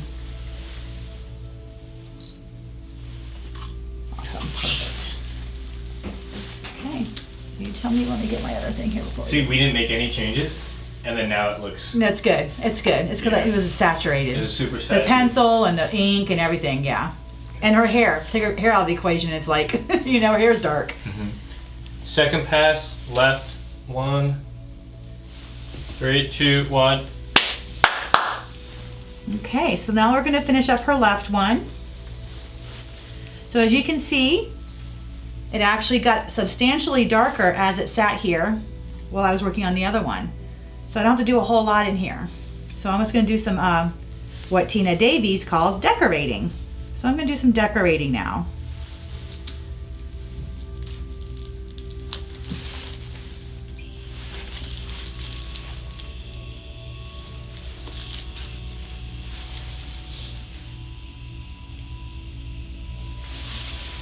Okay, so I'm going to put her head like this. I'm going to go back to the tail for just a couple minutes here.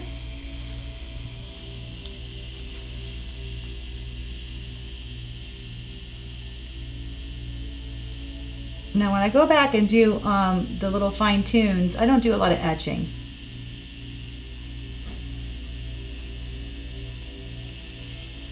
Now I'm going to come out of the one I just did and then go into the one right next to it to break up the spacing.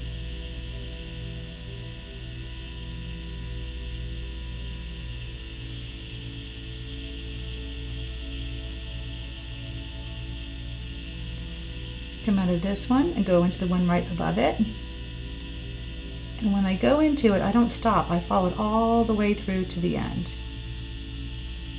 And that breaks up the spacing between those longer strokes to make it look more full.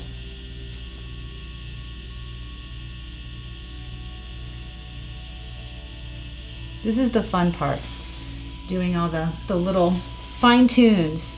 This is the fun stuff now.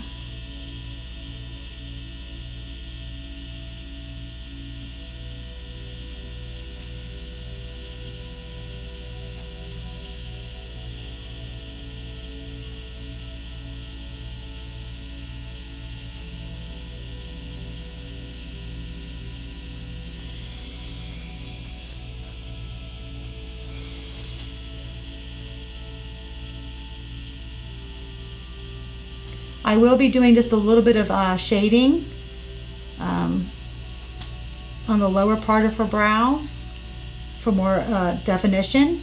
She wants her tail to be a little fuller.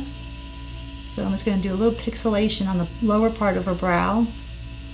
And I'm actually loving the pixelation look, just like a soft backdrop behind the strokes.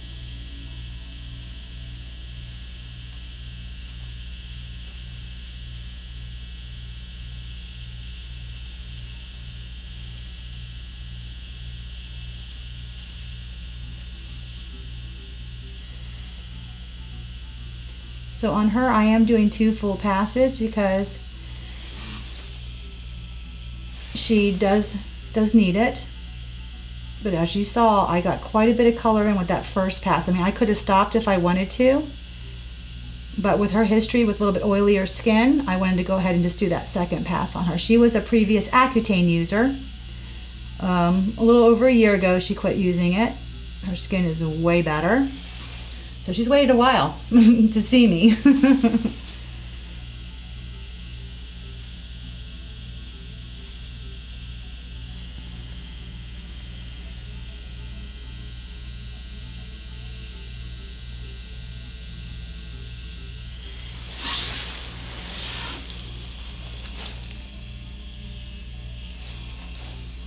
Just wiping with some gauze and sterile water. Now you can see her tail looks more blended as opposed to just big long lines.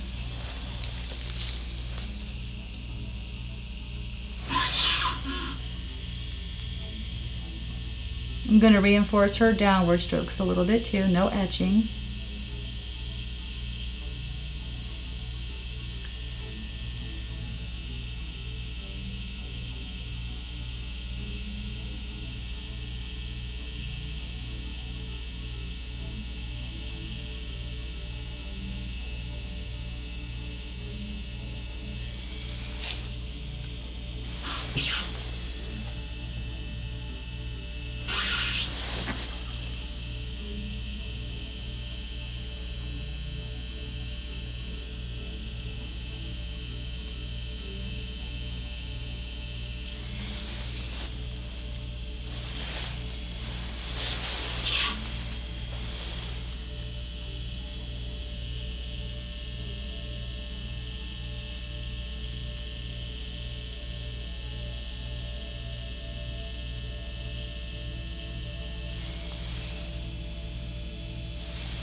Going to go back up to the bulb now, again putting a little protective gauze over her eye.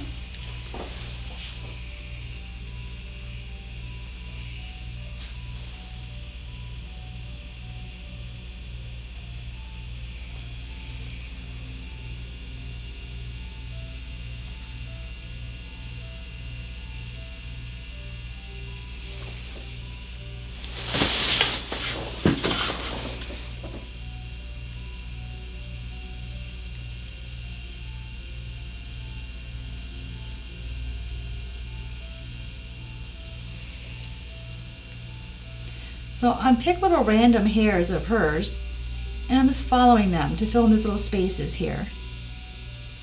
So some of her hair is a little bit like my template without actually having to use my pencil to draw. Now this is going to come with your artistic eye. You definitely need to, sit back and look at your clients and say, what does this need? And use your artistic eye.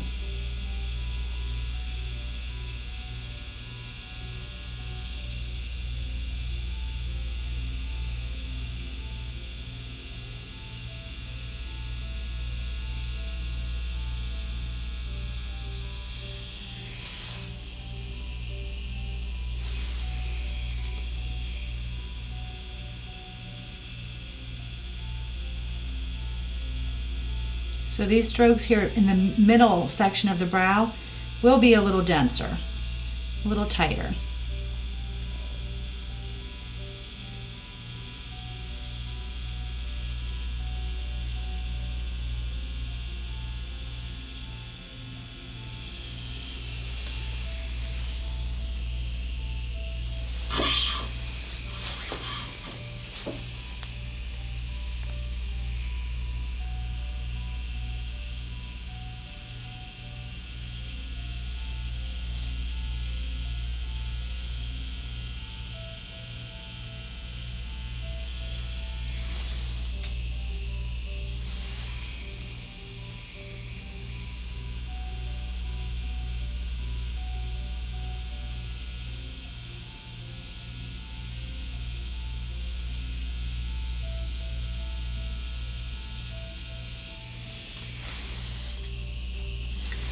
Couple more little strokes here.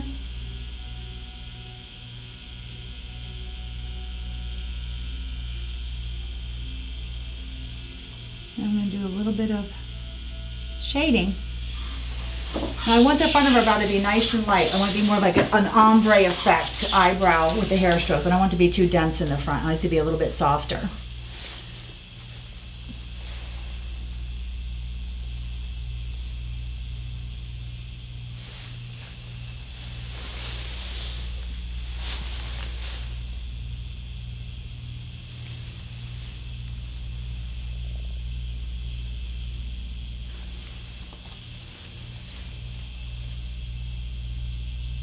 Okay, so I'm getting the nice fullness that I want. You see one little spot right in there I need to hit. Then I'm going to do my shading on this one. This one will be done.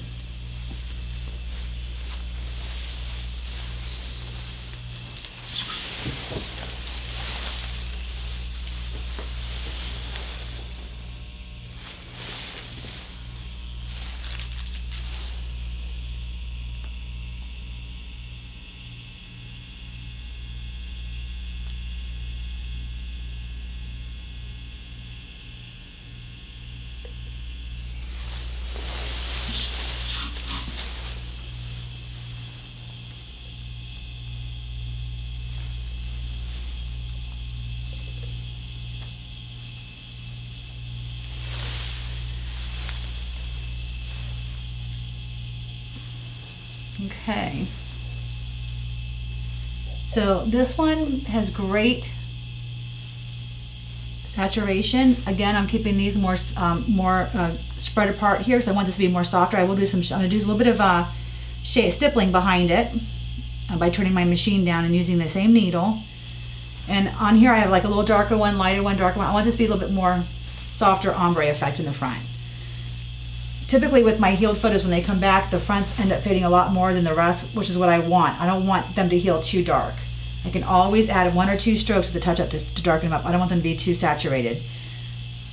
Okay, so what I'm going to do is turn my machine down to 80 now, or actually on the IQ, I'll turn it down to probably 100. Actually, I'm going to go to 80. I'm going to go to 80. On the Intelligent, I would turn it down to 80, and also the 1000, I turn it down to 80 as well. So what I'm going to do now is I'm going to do a little bit of shading. And just to make it easier on you, I would recommend to draw your lower frame back on. Just draw your lower frame back on. That way you have your clean line. Sorry.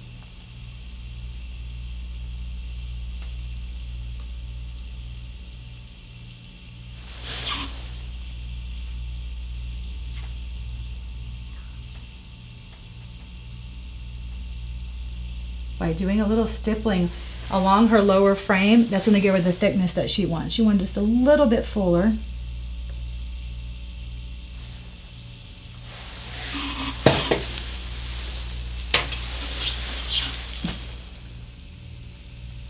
So you turn your machine down and work fast. You swing your hand pretty fast. I'm not going to dilute it because I'm not going to do a whole bunch along here. So I'm just going to be kind of, it almost pixelates for me. You can see that. It almost pixelates for me.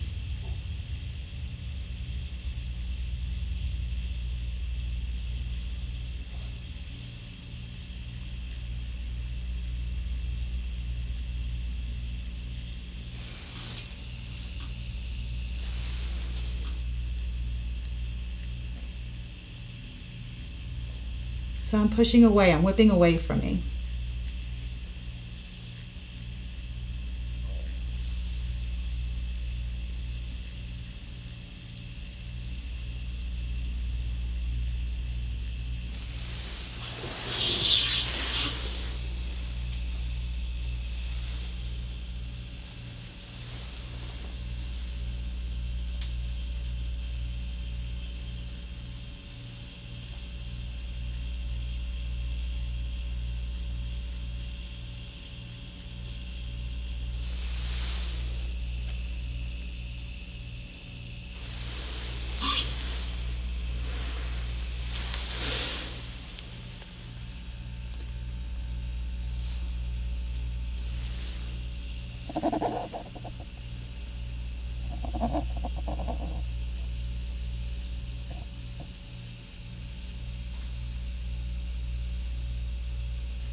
Nice soft edges.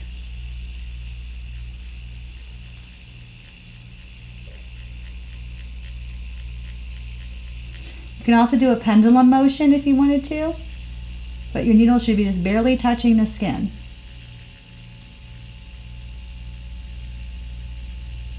I just want a little bit of backdrop behind her strokes.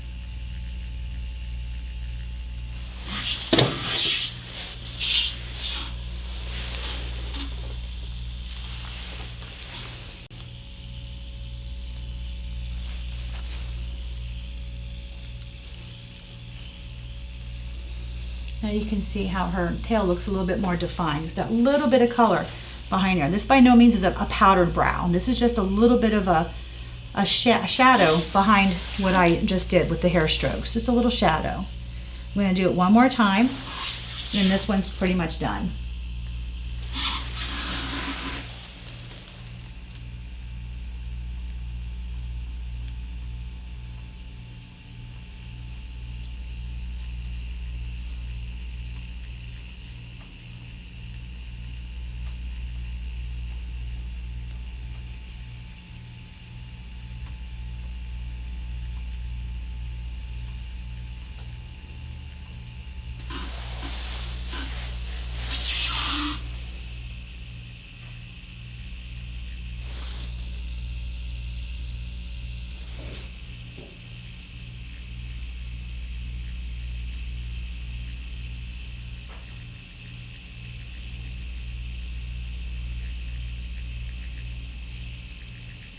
So I'm not looking for a bunch of color behind her strokes here. Just a little bit more of a shape keeper is what I'm looking for.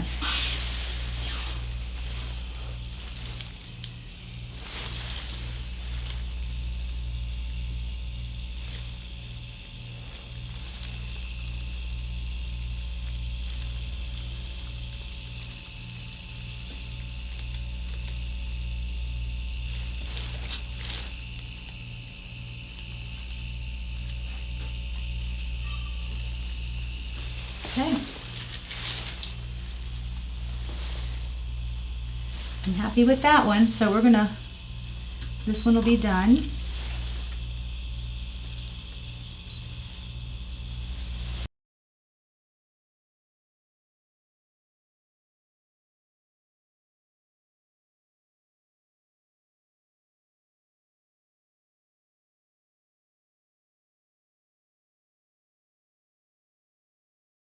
So you can see here where this brow, she got a little bit redder in the strokes. This is not uncommon. Sometimes you might even get some little purple aspects to the brow from like a little mini bruise or whatever. That's okay. Just don't overwork it. You definitely want to overwork it. This one is 100% done. We are completely done with it. And so now we're going to finish up this one. I'm going to do another little cleanup right in here.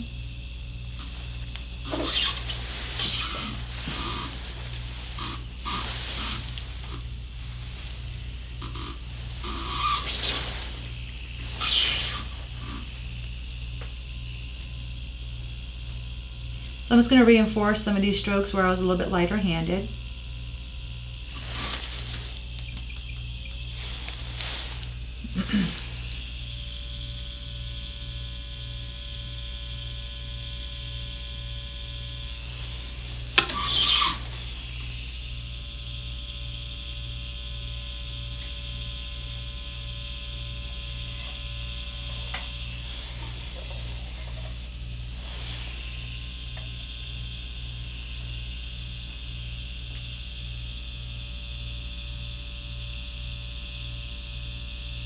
Also, this is good, girls and guys. You make sure you have good vision. You have to make sure you can see what you're doing. I've had students come in and I keep about 15 pairs of glasses in my office ranging from 1 magnification +1 to all the way to +375. And some people have realized that they need to get their eyes checked.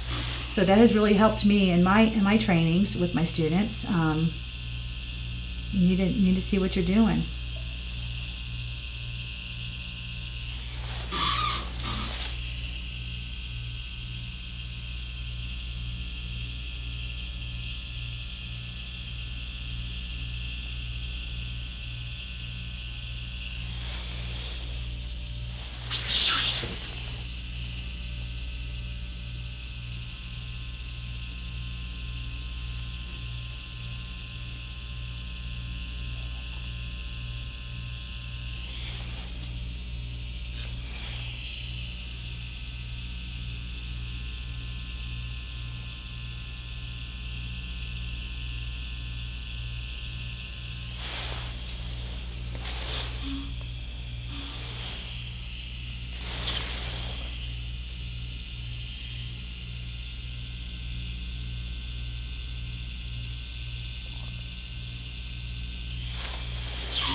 Again, I'm hugging my cheat line.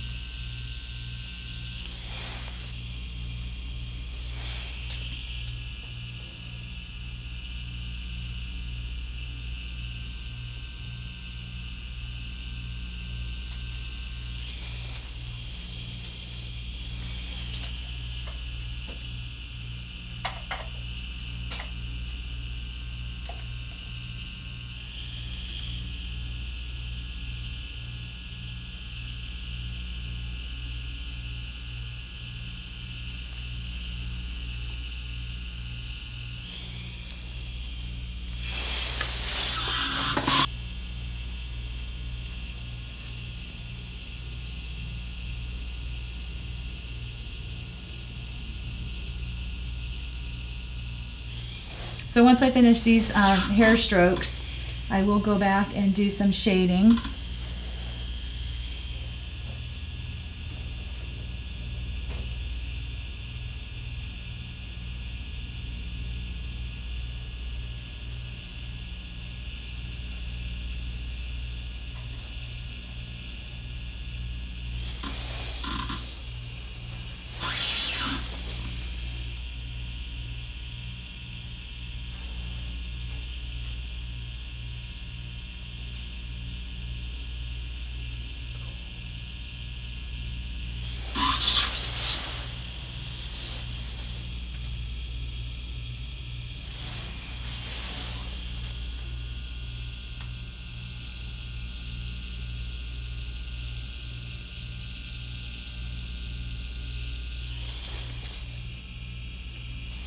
So she does work out. So she's going to give me 2 weeks, no working out, no sweating for 2 weeks purposely.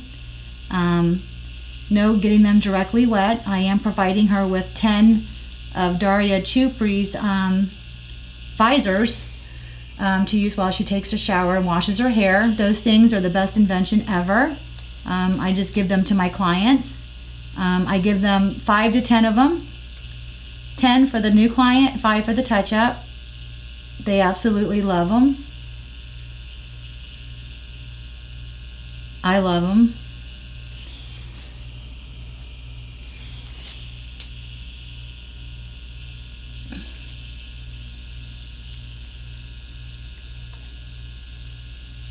I'm going to apply after ink. I'm actually changing my aftercare just a little bit, girls and guys. I'm going to start using after ink. It does have grapeseed oil in it already. And what I'm going to do for the first day is I'm going to have them blot. I don't think I'm going to use the Cavalon anymore because I think I need their eyebrows to breathe. And I need them to ooze. I don't want the ooze to get stuck behind the Cavalon. So what I'm going to start doing now is having them blot for the first few hours and then apply the after ink tonight and do that for 2 weeks.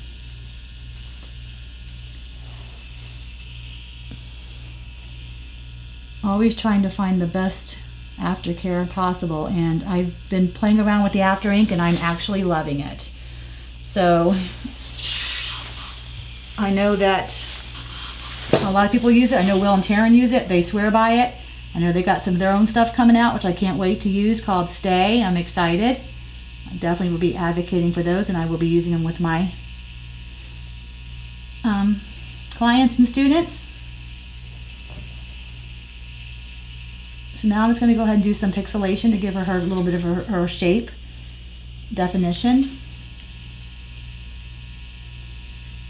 And unlike latex, you have to do this stippling pixelation or powdered effect a few times on the skin to get that little bit of a backdrop. It goes better on latex, obviously, but on skin you're going to have to layer it 2 or 3 times. So I'll go over it 2 or 3 times before I wipe it.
I am having a little bit more firmer grip and stretching the skin a little bit tighter with this one. You don't want the needle to stick in the skin, so make sure you have a nice tight grip. Not ridiculously tight, but a nice firm grip to keep her skin from wiggling.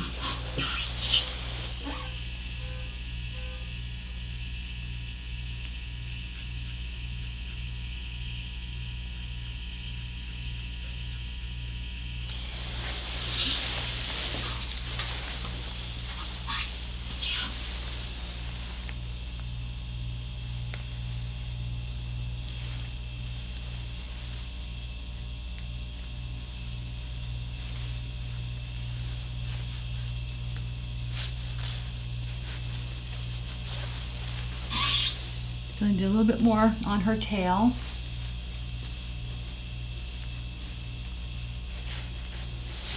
Now I don't know if Accutane leaves skin changes after discontinued use. I don't know.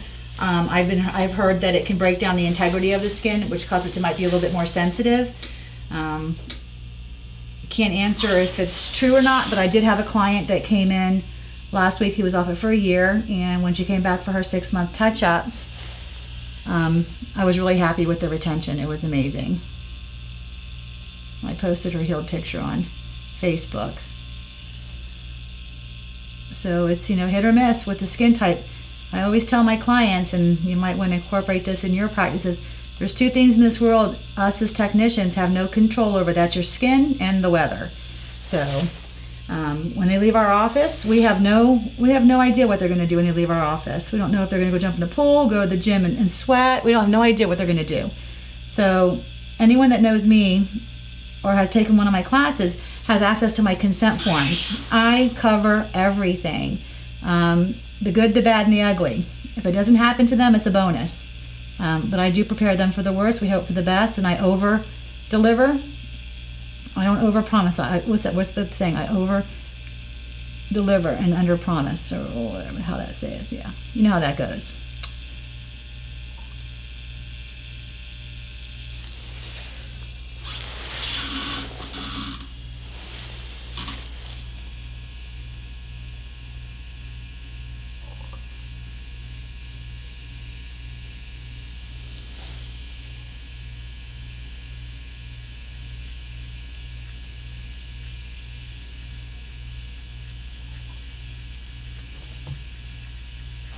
So this brow is just about done.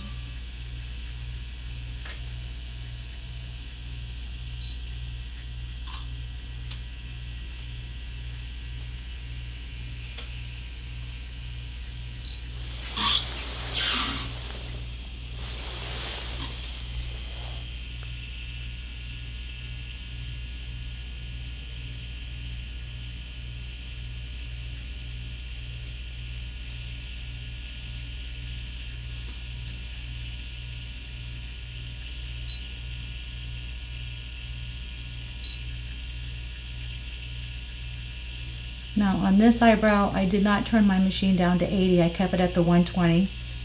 I'm working a lot faster. So, you find your rhythm, you find your groove that works best for you. I can do either way. I know that her numbing cream is probably starting to wear off a little bit. But bottom line, it's the same effect.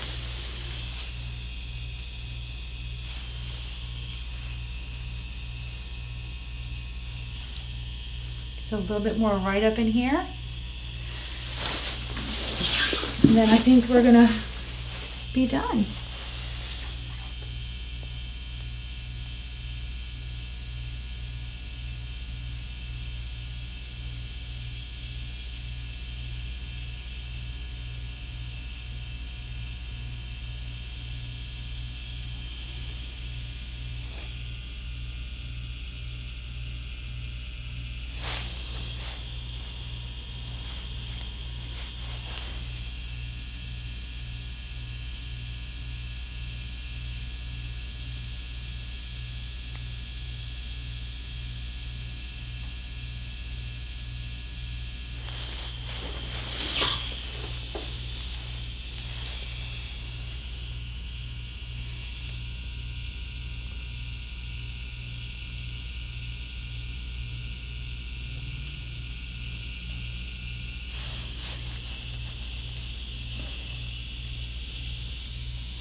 Okay, so I'm going to do some final measurements.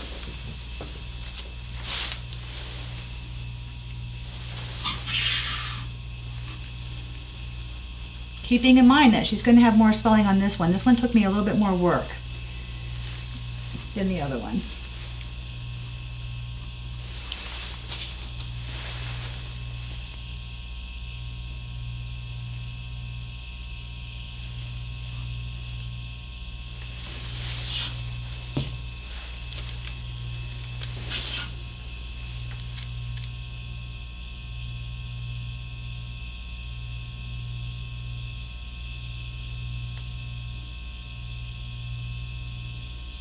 I am going to lay this over her eyebrow now because I just want to measure my marks.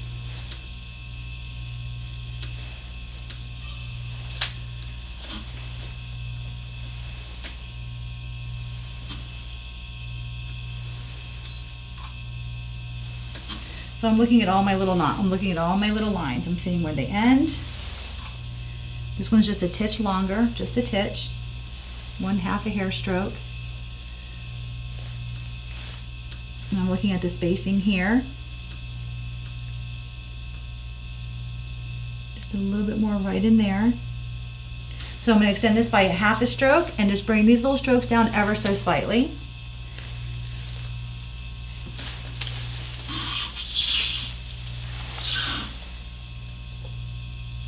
So use your pencil to draw it on so you don't go too deep or too far. Just little millimeters.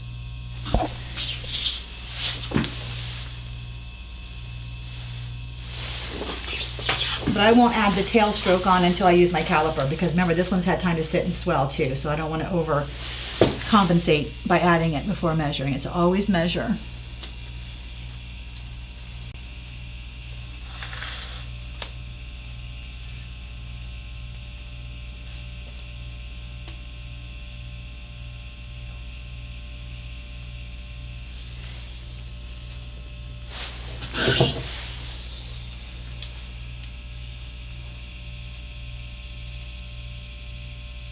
And when you add a section on, like I added that little piece, you have to go through and finish it all the way off. Don't just add it and come out. Follow it all the way through. Add your little, extend it. So don't stop here. Extend it and keep going so it finishes off into the brow so you don't have a beginning and end. Want it to all flow together. Beautiful. Darken up one little spot here.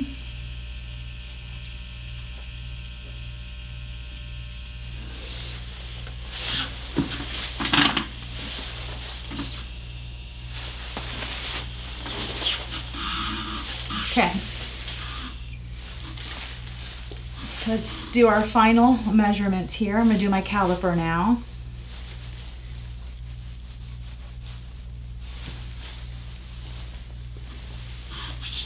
I'm real happy with how these came out. Her right brow was a little bit more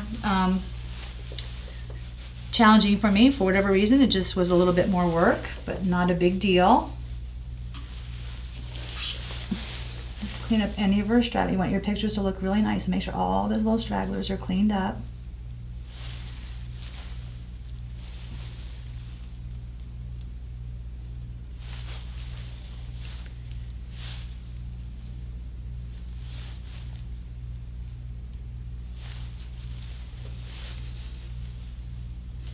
So one little stretch I do is I take my finger on both sides of her nose and I'll just pull up to see that they meet the same, they're falling in the same, I'm pulling the same, and they look right on the money. Because remember, swelling does kick in.